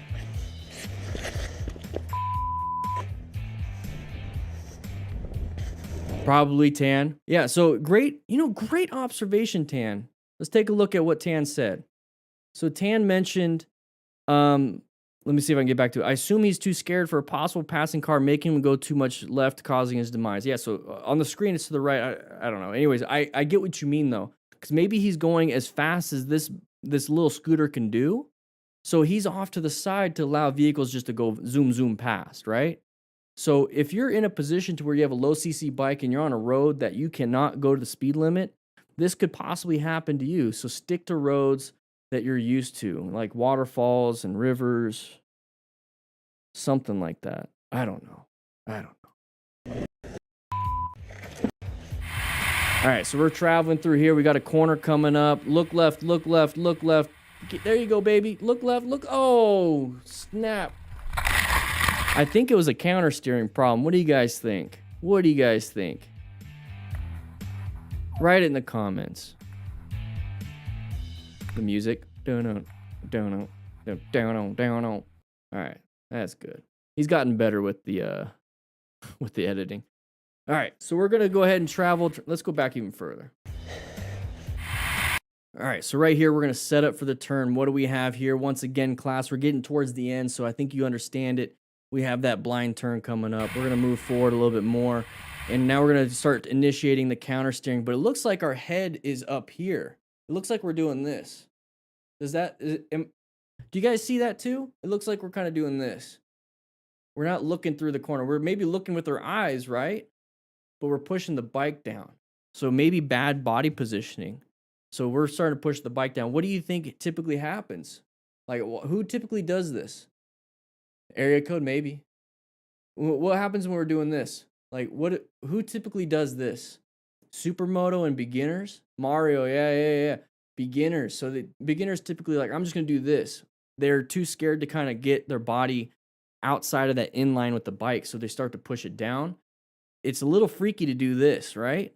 It's a little freaky the first couple times. Once you get it, it's really fun. So I have a feeling he's pushing it down, and that's causing him to stay more upright, which is going to be like having a passenger that's leaning the opposite way. It's going to really screw up your dynamics. So right here, scared to lean. Yeah, Daniel, scared to lean. So when we see this, and you see somebody scared to lean that does this in a corner that seems pretty dang easy, right? What is it that you can do differently so that you don't have this issue yourself? Write in the comments if you're a brand new rider, like brand new, or you've never ridden. Write in the comments if you've never ridden. This right here can happen to you if you're too scared to utilize the skill that you were taught in the beginner class, or too scared to do that we are teaching out on the Motorcycle Training Concepts channel. So I need you to actually get into position or slow down enough to where doing this is okay, but don't develop the habit of going slow in every corner and just doing this. I need you to finally get to that point where you're starting to give it just a little bit of body position. Not a lot. You don't have to go down here and get really into it. You don't have to do that. You could just give it a little bit. Just give it a little bit. And it's practice, practice, practice. Go to a slower road if you absolutely have to. Okay? The good thing is he's got full gear, so hopefully he's not going to be super hurt, and hopefully the bike's not going to be super damaged, so you can go on with your day and have a good time, right? All right, 99 Lives has an amazing video. Guys, check him out, 99 Lives. He does great stuff. This is one of his older videos. His newer stuff is like boom, boom, boom, crazy, crazy good. I absolutely love it. So when it comes to homework, we're going to talk about homework real quick, and then we're going to go into the lounge, just grab some tacos, and then we're going to go into my office and have a good time. For homework, I want you guys to go to this channel. I want you to go, this is 99 Lives once again. Let's go ahead and maximize this. I want you guys to go to this video. This is episode 5. And I want you guys to maybe, you know, have a notebook or whatever, or just at least watch it so you're familiar with it, so that when it comes time to tomorrow's class, this is the video we're going to utilize for tomorrow. I want you guys to be prepped and ready for anything I ask of you. You know, what do you think the common factor was? So tomorrow's video, tonight's homework. Geez, I cannot type right now. Tomorrow's video, tonight's homework. We're going to go over this one tomorrow. I want you guys to let me know how it was. And if you want, go to this video and write comments and just say hashtag DDFM is here or whatever it is. But this is the video we're going to go over tomorrow. I linked it in the chat. It's going to be in the description. So if you're watching this and you can't click it for some reason, it's already in the description for tomorrow's homework. Okay, we're going to be going over this video tomorrow. So tonight, check it out. Say hi to 99 Lives. Tell them that you came from here. Let's give them some views. Give them some love. Show them the DDFM crew way. But crew members, while everyone else is signing out, clicking that like button, and then is going to their room or going home, we're going to go ahead and do a Q&A. We're going to have a nice, relaxing, chitty chat. But in the meantime, let's go ahead and go to the lounge and grab ourselves some tacos. All right, crew. Grab yourself some tacos. Let's go ahead and bring the whole platter. So, Scarlett, can you delegate a couple rookies to carry the platter? I swear, if they drop it, ooh, we're going to have a lot of guac and beans everywhere. So right here, guys, this is the crew lounge. If you're a member, you click that join button. $2 to become a member. It helps out the channel, become part of the best online motorcycle community. The Discord is absolutely free, though, by the way. So if you want to join that, please do so. We're going to go ahead and go into my office, and we're going to have a nice Q&A session. So if you have any questions, we're going to go ahead and spend about 15, 20 minutes answering them, having a good time, all right? So thank you, guys. We had a great class. We're going to go to the office now and talk a little bit more. Somebody grab these tacos. Hey, Blue Ghost with the $10. Merry Christmas, baby. Woo! Thank you so much. Alrighty. Welcome to my office. Beautiful office. A newbie helped me design this. Rookies, crisscross applesauce in the front. Scarlett, everybody, go ahead and start fighting for those chairs if you really want them. Woo! Here we go. Merry Christmas. Merry Christmas. Thank you so much.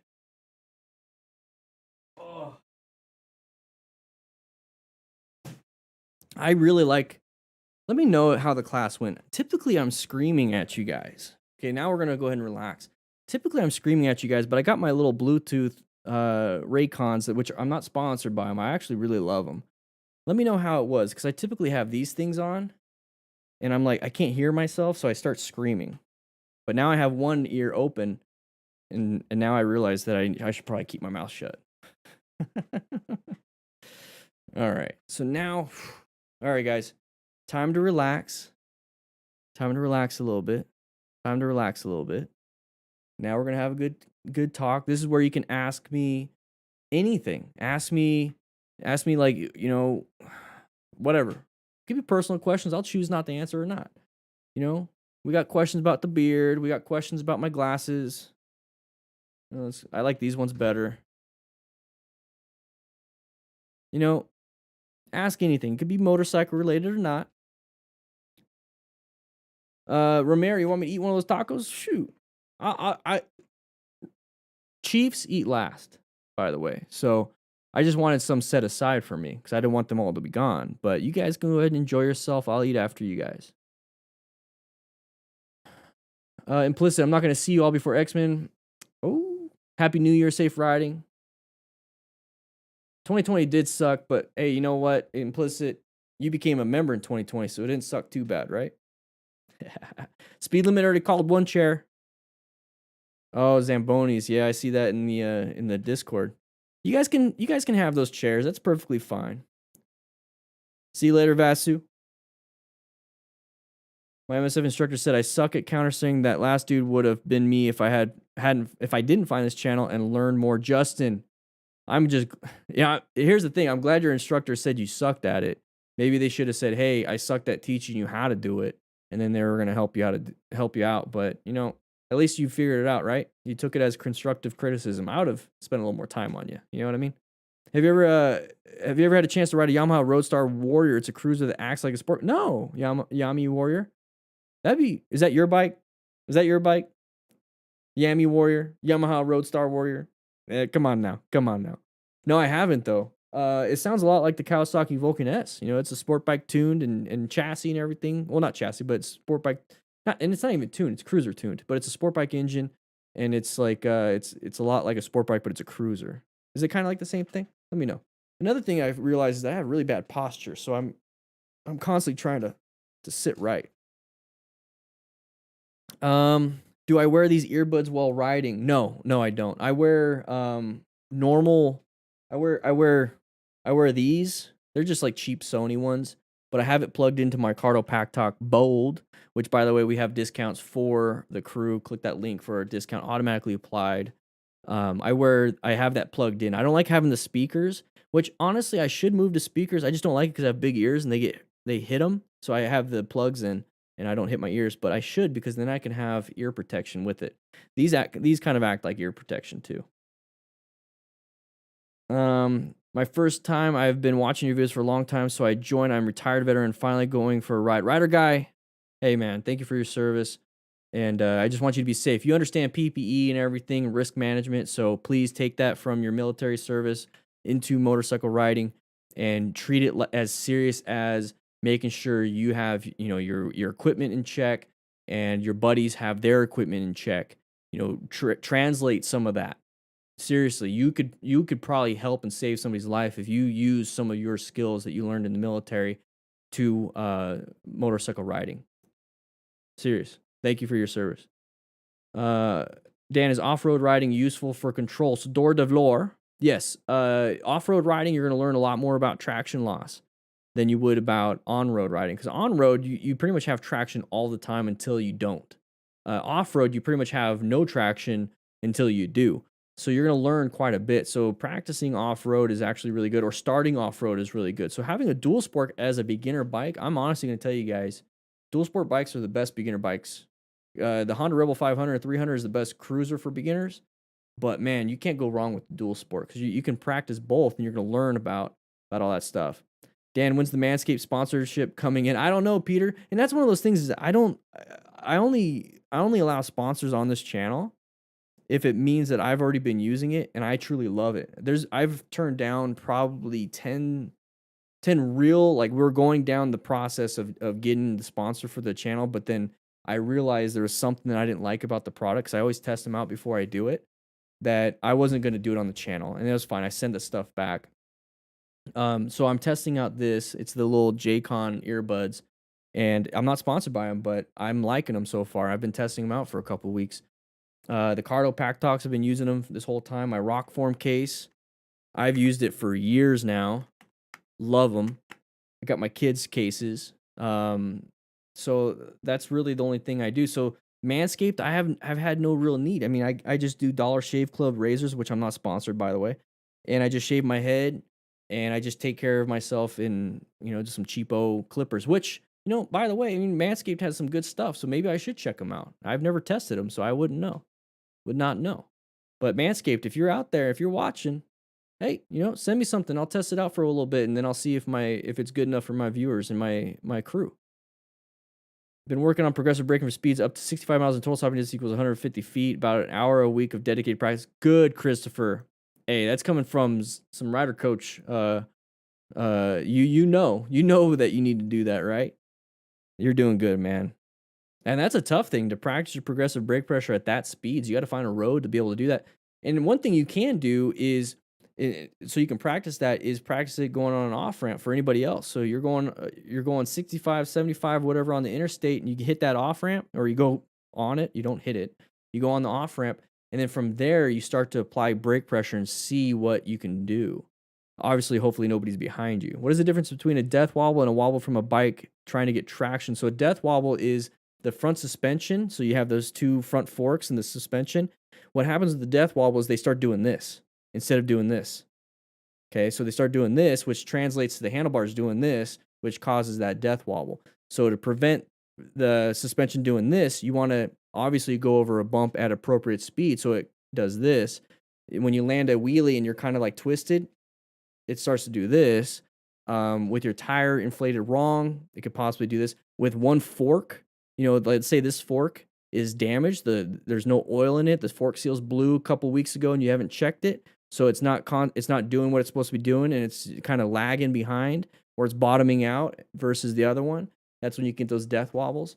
The wobbling from the loss of traction is it's the tire and the ground. So here's the tire and here's the ground. It's just literally loss of traction. It starts to slide.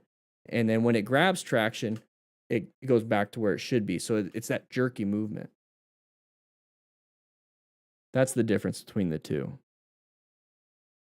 Dibs on the table. Area code, you can have the table. Go ahead and put the tacos on the table.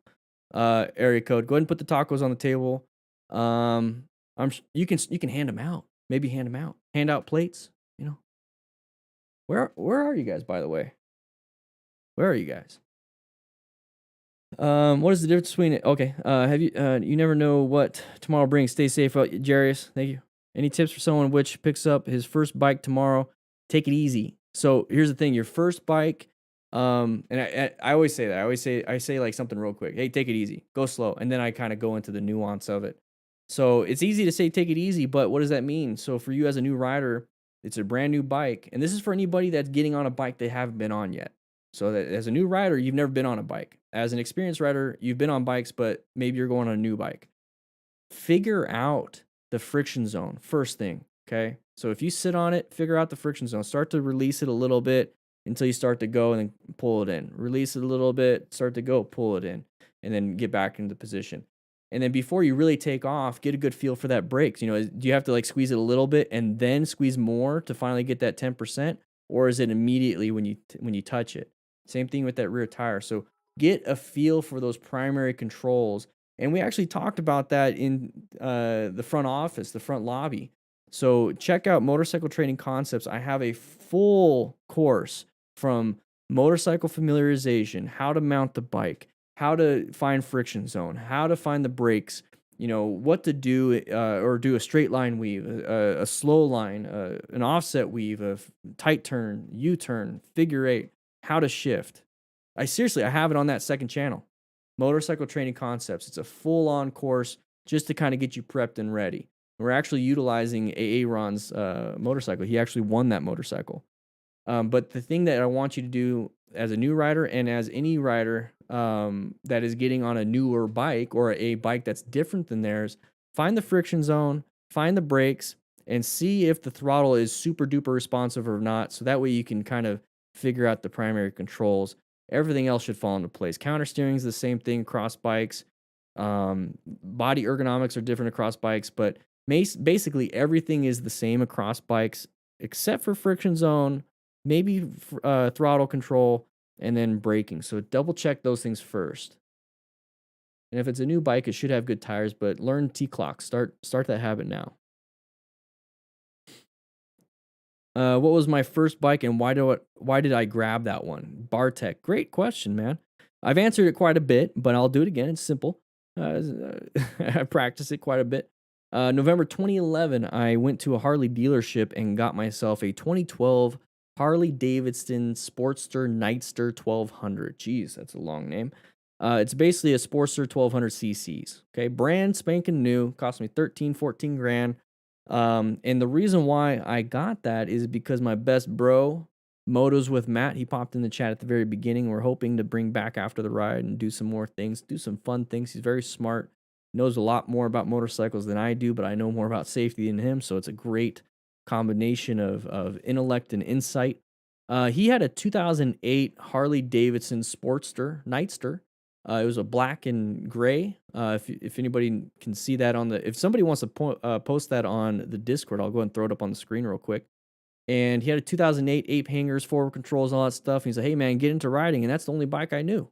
So I went and got one. I had enough money. I just got out of a divorce, and I was like, you know what? A quarter life crisis. Boom, boom, done. Let's do it. And that's what I did.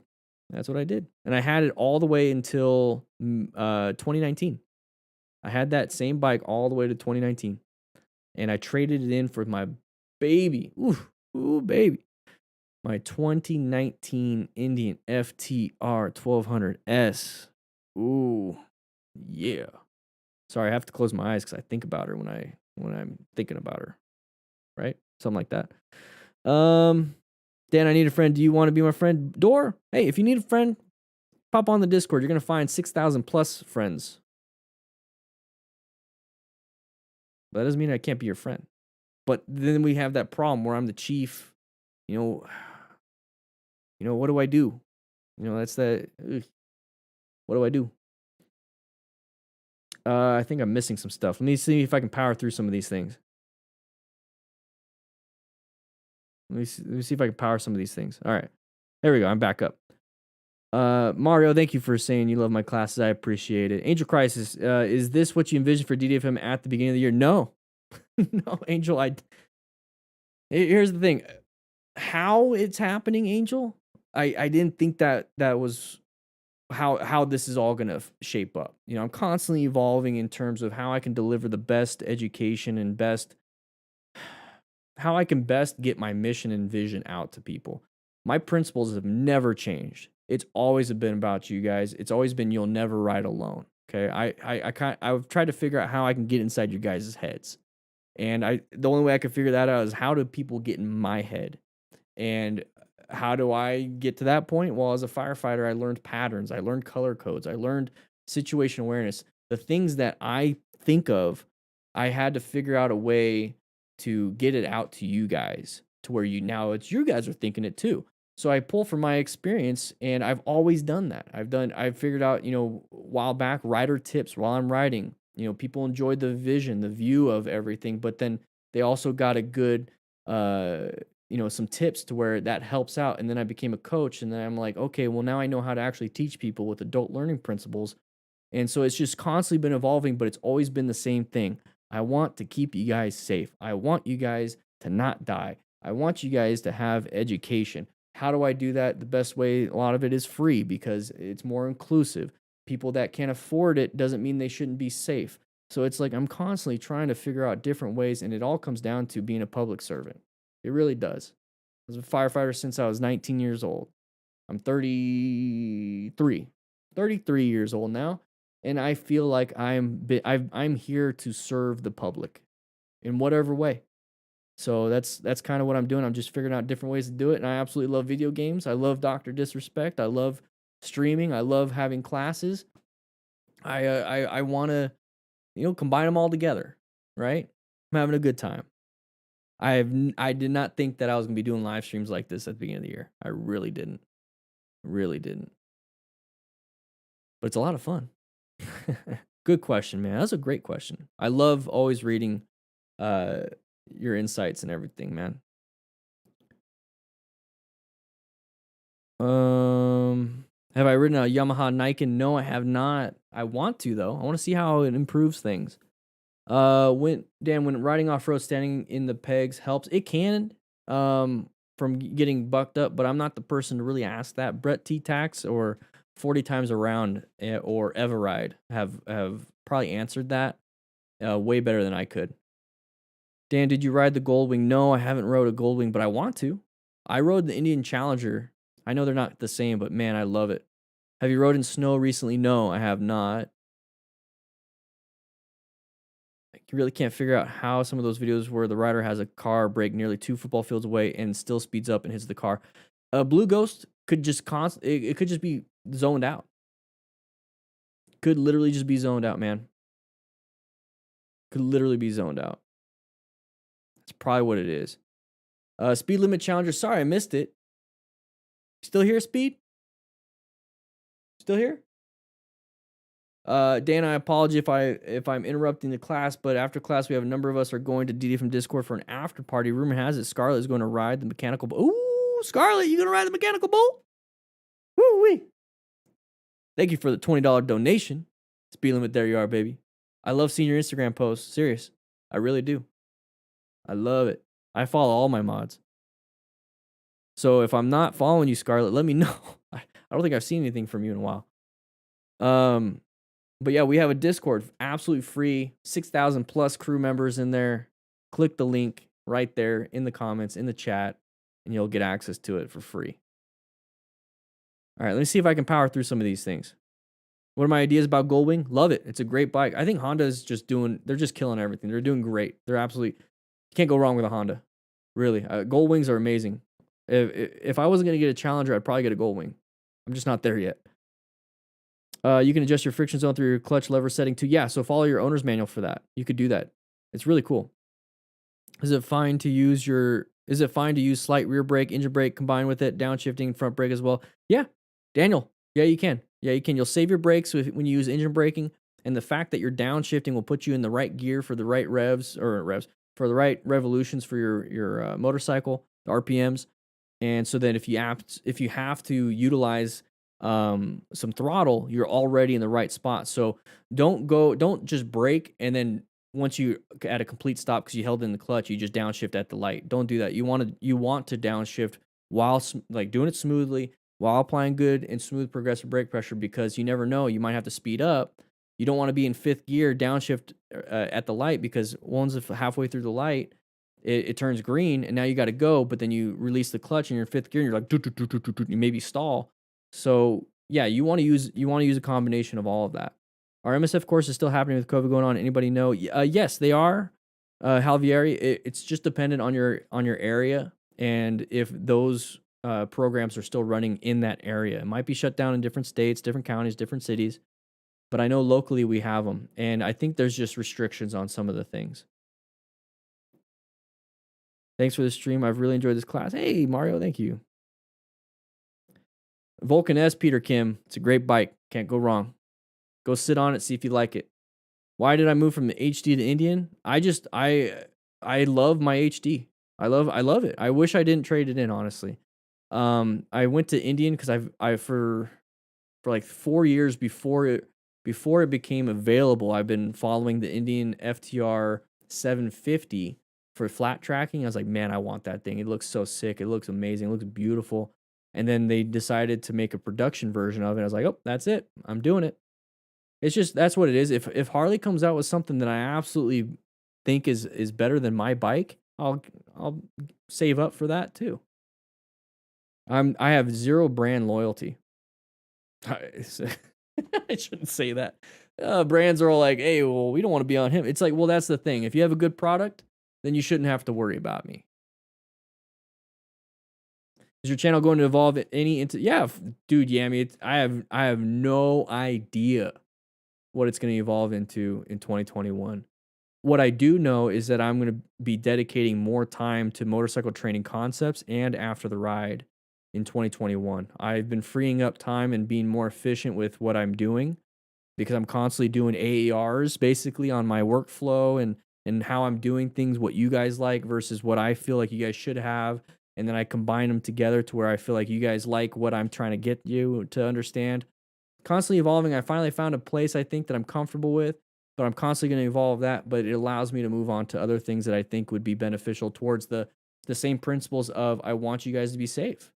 I think motorcycle training concepts, we talk about AARs all the time in class here, but how am I supposed to teach you how to do a tight turn, figure eight, have a good time in parking lots, and how to stay safe on the road if I'm not even on the bike in class, right? So when it comes to the MSF or any class, You have classroom and you have on-range stuff. This is the classroom that we're doing, and I want to have on-range stuff when it comes to motorcycle training concepts. So I'm going to dedicate more time towards that. So that's kind of the evolution of Dan the Fireman. You know what I mean? What do I think of the Triumph T120? Or T120 2020? I don't know, man. Triumph makes great bikes, dude. You can't go wrong. You really can't. You really can't. I don't have an opinion on it, and that's the problem right now is that I can't get out. I'm looking to see if I can work with some local dealerships to sit on some bikes, get better opinions on these things, so I can answer them for you. Because I keep getting a lot of bike questions, and right now I don't have that insight. But Matt, Motos with Matt, my best bud, my bro, he has all that insight. So I want to get him on the channel. I want to get him on. And if I can't, then I need to go out and do some more things, right? I got to do some more things. I got to go sit on these bikes. James Boone, thanks, man. I appreciate it. 11 years as a firefighter, resigned because of secondhand trauma, seen too many dead bodies, seen too many kids. And I decided, you know what, I'm going to serve the public in a different way. Outside of emergency medicine, I'm going to serve the public in hopefully preventing firefighters like I was from seeing you guys dead. You know what I mean? I'm just moving myself down the chain of survival. That's all. Is your yeah, it's going to evolve. Is the Indian Scout Bobber a good beginner cruiser? Yes. If I mentioned earlier, Caden, I mentioned earlier that any bike is okay for a beginner if you have the life experiences to understand that any motorcycle is dangerous and you need the training. You could do it. I mean, guys, here's the thing. You guys think, oh man, these big CC bikes are so dangerous and deadly for for new riders. Here, I was a brand new firefighter and I drove a fire truck. 19 years old, driving fire truck. Is that too much? Or is training gonna help mitigate some of the problems? So that's how I look at things here. So yeah, it could easily be one if you are going to take it serious. What should be the first mods you get for your bike? Kiana Ponce. Hopefully I said that right. Hey, Luke, thank you so much for the donation. I'll read that real quick. Everyone else can read it right now. What is the first mod you should get for your bike? Sliders. Any type of protection for your bike. I go for protection. That's what I did with my FTR. I got engine sliders. I got I can't think of the name right now, but I got sliders for the front tires and the rear tire. I got engine case. I'm sorry. I got radiator guards. I got oil filter guards. I got stuff that will protect my bike because who knows? You're riding, and you kick up a rock right into your radiator, and it destroys it. But you're riding, you don't even notice it, and all of a sudden your bike starts overheating and shutting down, and then you're in the middle of a turn when it happens. Boom, you crash possibly. So or it hits your engine oil. Your oil filter and oil start pouring out. Boom, it hits your rear tire. You slip and slide and you're down. So I wanted something to protect it. So that's what I start going towards. I start going protection for the bike after I buy the bike. And when I became a rider, I got protection for myself. I always go PPE first, personal protective equipment. I take care of my baby just like I take care of myself. After that, maybe go into some mods. You know, get an exhaust if you want. Maybe get some adjustable levers. I'd go for the levers first before exhaust. Adjustable levers if you can't reach them too well. Maybe get some different risers for your bike so you can actually reach the things. Maybe change out and that's another thing. I changed out my pegs because my feet kept sliding off. It's a common thing with the newer FDRs. They're not grippy pegs, so I got the Pro Taper pegs that are nice and sharp, so my feet stay secure.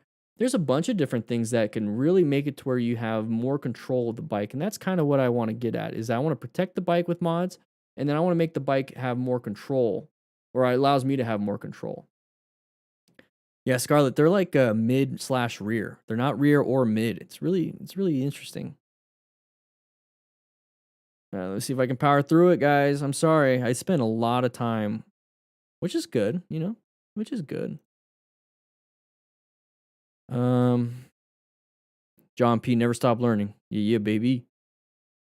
Can you make a video on throttle blipping? I mean, there's only a few reasons to do it, and that's to do like speed shifting, which I do. I do speed up shifting. I don't like speed down shifting. Um, I don't. There's other things I'd rather. Not. There's not other things I'd rather. There's other things that I feel like they're more urgent and prioritized. I go based off of urgent priority, urgent not priority, or priority not urgent. You know, I go through the whole. I can't explain it right now, but um, there's other things that are in the way. Doesn't mean it's not important. Urgent, important, not important, urgent. It's kind of like that. Dodge Challenger, Dan. What? No. I'm more of a guys. I'm seriously more of like a van and SUV and like a like a Mercedes Sprinter or like a truck or like a dad van, like a Chrysler Pacifica. Guys, I'm sorry. I'm not very interesting on that part. What advice do I give for long rides, 8 to 12 hours? Dude, take breaks. I would say take a break every 45 minutes to an hour. Stretch out those hips. You don't want your hip flexors to to get stiff because you start cramping up. Also, you don't realize it, but you get dehydrated quickly. People have low attention spans, so around the 45-minute mark, you start to daydream easily. So you don't want to zone out.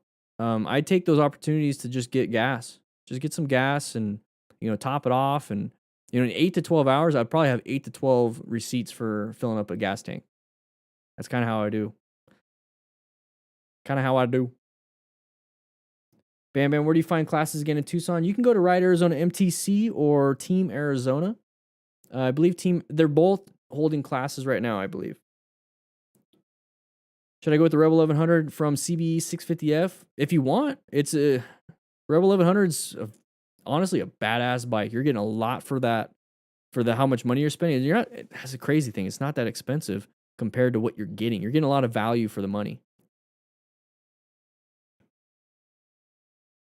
I really don't have an opinion based off of just that. I just know that if you feel like you want to go for it, the Rebel 1100 is not a bad bike at all. It's a great bike. Area code, yeah. Next year, yes, yeah. We'll make it a thing. MT-07 first bike. What do I think? Same thing. MT-07s though, the MT line is very good in terms of ergonomics and value for what you're paying for. And there's a lot of aftermarket support for the MTs. So you can find a lot of those sliders like I was talking about. You'd be great, man. That's Rain and Ahmad has an MT-07. Beautiful bike and feels great. 2021 of the year, Dan becomes a Motar.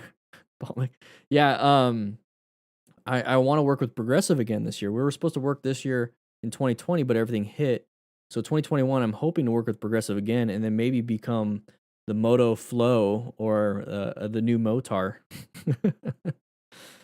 Thank you, Marcial. Hopefully I said that right. Halvieri. Hopefully I said that right too. I appreciate that. Bam, bam, bam. I would love to do some meetups. Just right now, everything's crazy, We had to cancel our DDFM crew camping trip. It was going to be our second annual. We did one in 2019 where we had it all set up. We're getting prepped and ready for 2020, and then all this stuff happened. We had to cancel everything. So hopefully in 2021 we can do another a crew camp out again. Looking for the MT-07. Oh, there you go. For the first bike, my friend says I have enough skill to start on it. What do you think? Hey, your friend thinks you do. If you feel like you don't, Luke, don't rush into it.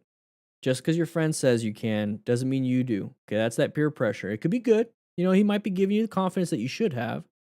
But I would definitely practice more. MT-07 is not too crazy. You can get crazy with it, but it's a great bike to practice on. It really is. So if you're going to get that MT-07, practice. Practice, and don't go crazy because it can still get you easily over 100 miles an hour quickly. Okay? That's a good first bike if you know how to take care of yourself. Dan, would you put a jet engine in a fire truck? I think Mythbusters might have done something like that. I would not. There's too much water. 500 something gallons of water. Jeez. 5 times 8 because 8.37 pounds per gallon of water. Imagine that flying. Radiator guards, yeah, futuristic.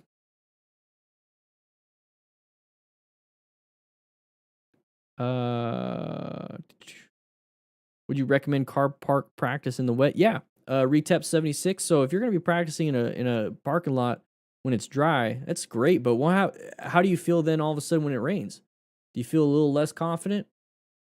So maybe you go practice a little bit with some water. I mean, if you if it takes you to get a hose and spray it on the asphalt and let it get wet, then do it. There's nothing wrong with that. Absolutely nothing wrong with that. Justin, I agree too, man. There's a lot of new riders, and that's what's scary is that there's a lot of new riders now because everyone's doing these solo things because you can't be in a car or a bus with other people. So people are buying these low CC bikes. There's been a lot more injuries and crashes because the motorsport industry has exploded. Exploded. I subscribe to the the Motorsport Industry Council. The Motorcycle Industry Council, and then I subscribe to another one that's just like that for motorsports, and huge increases. Huge. I'm talking records of new riders, and with COVID and everything, classes are canceled. So how are they getting the training? They're getting the training from their friends. They're getting their training on their own through YouTube. So as much as I feel like, oh man, that's great for me, I feel like it's terrible for the new rider. I don't think that I'm a replacement. Not yet, anyways. I'm working towards it. I'm not a replacement for in-person classes. I'm definitely not. So you can get both benefits of having an in-person class and then having me and then anybody else on YouTube. My biggest problem is that there's no real safety awareness coming from dealerships. I mean, there probably is. I don't know. I'm talking on my ass on that one. Who knows? The dealers are probably saying, "Hey, you should try to take a class or be safe on this." I have a feeling their main priority is let's make a sale. So my main priority is I don't care if you make a sale or not. I get so many comments that on my channel they're like, "Man, I don't want to ride anymore after watching these videos," and I'm thinking to myself that okay, that's your choice.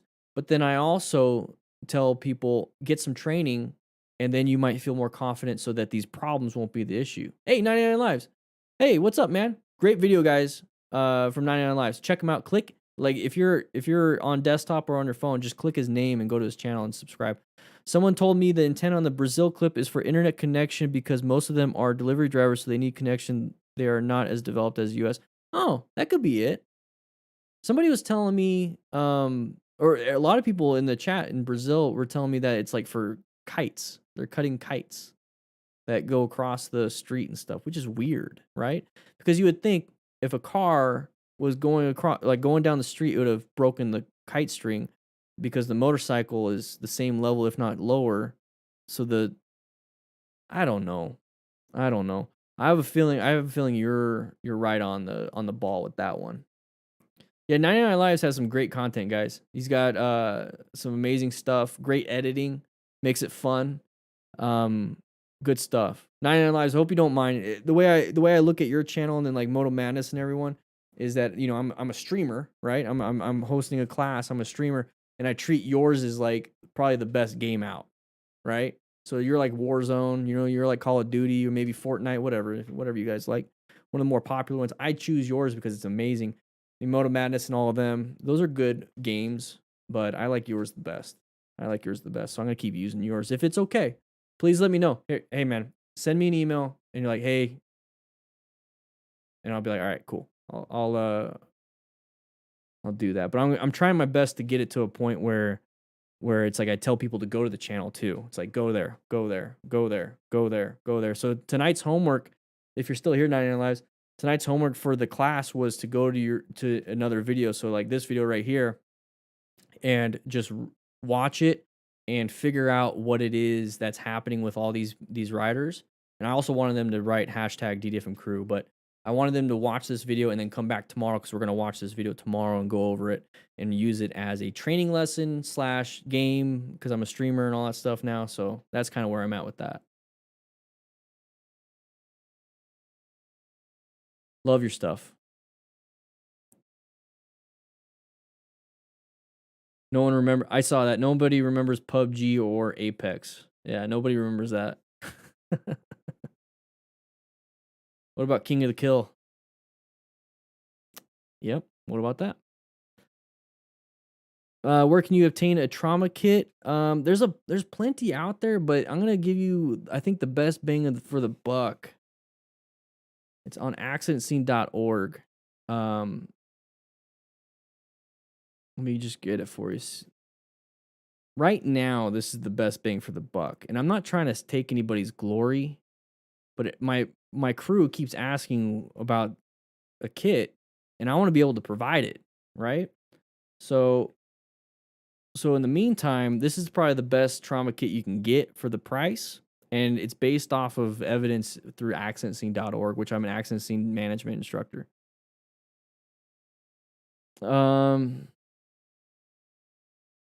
Started watching you over a couple years ago, and I started writing FC09. Started watching again. The production educational value is amazing. Glad you stuck with it. Daniel, appreciate you. You have a good name too, by the way.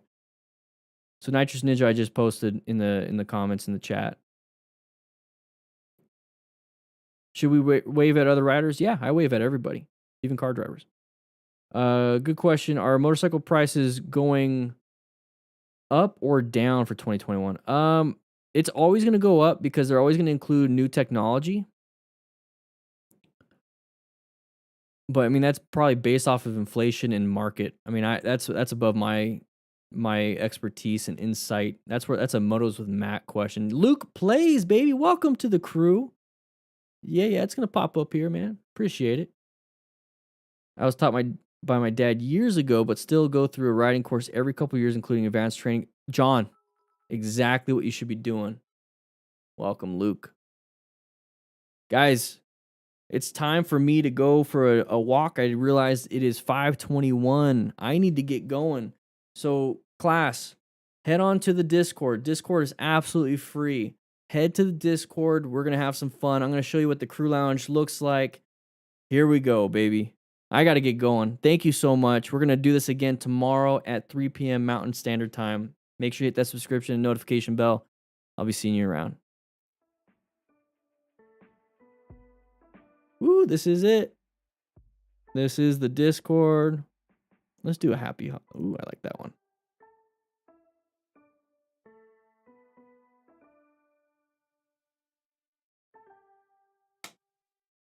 Yeah. Oh, where's the music? There we go. I didn't realize what time it was. My doggo wants to go out for a walk.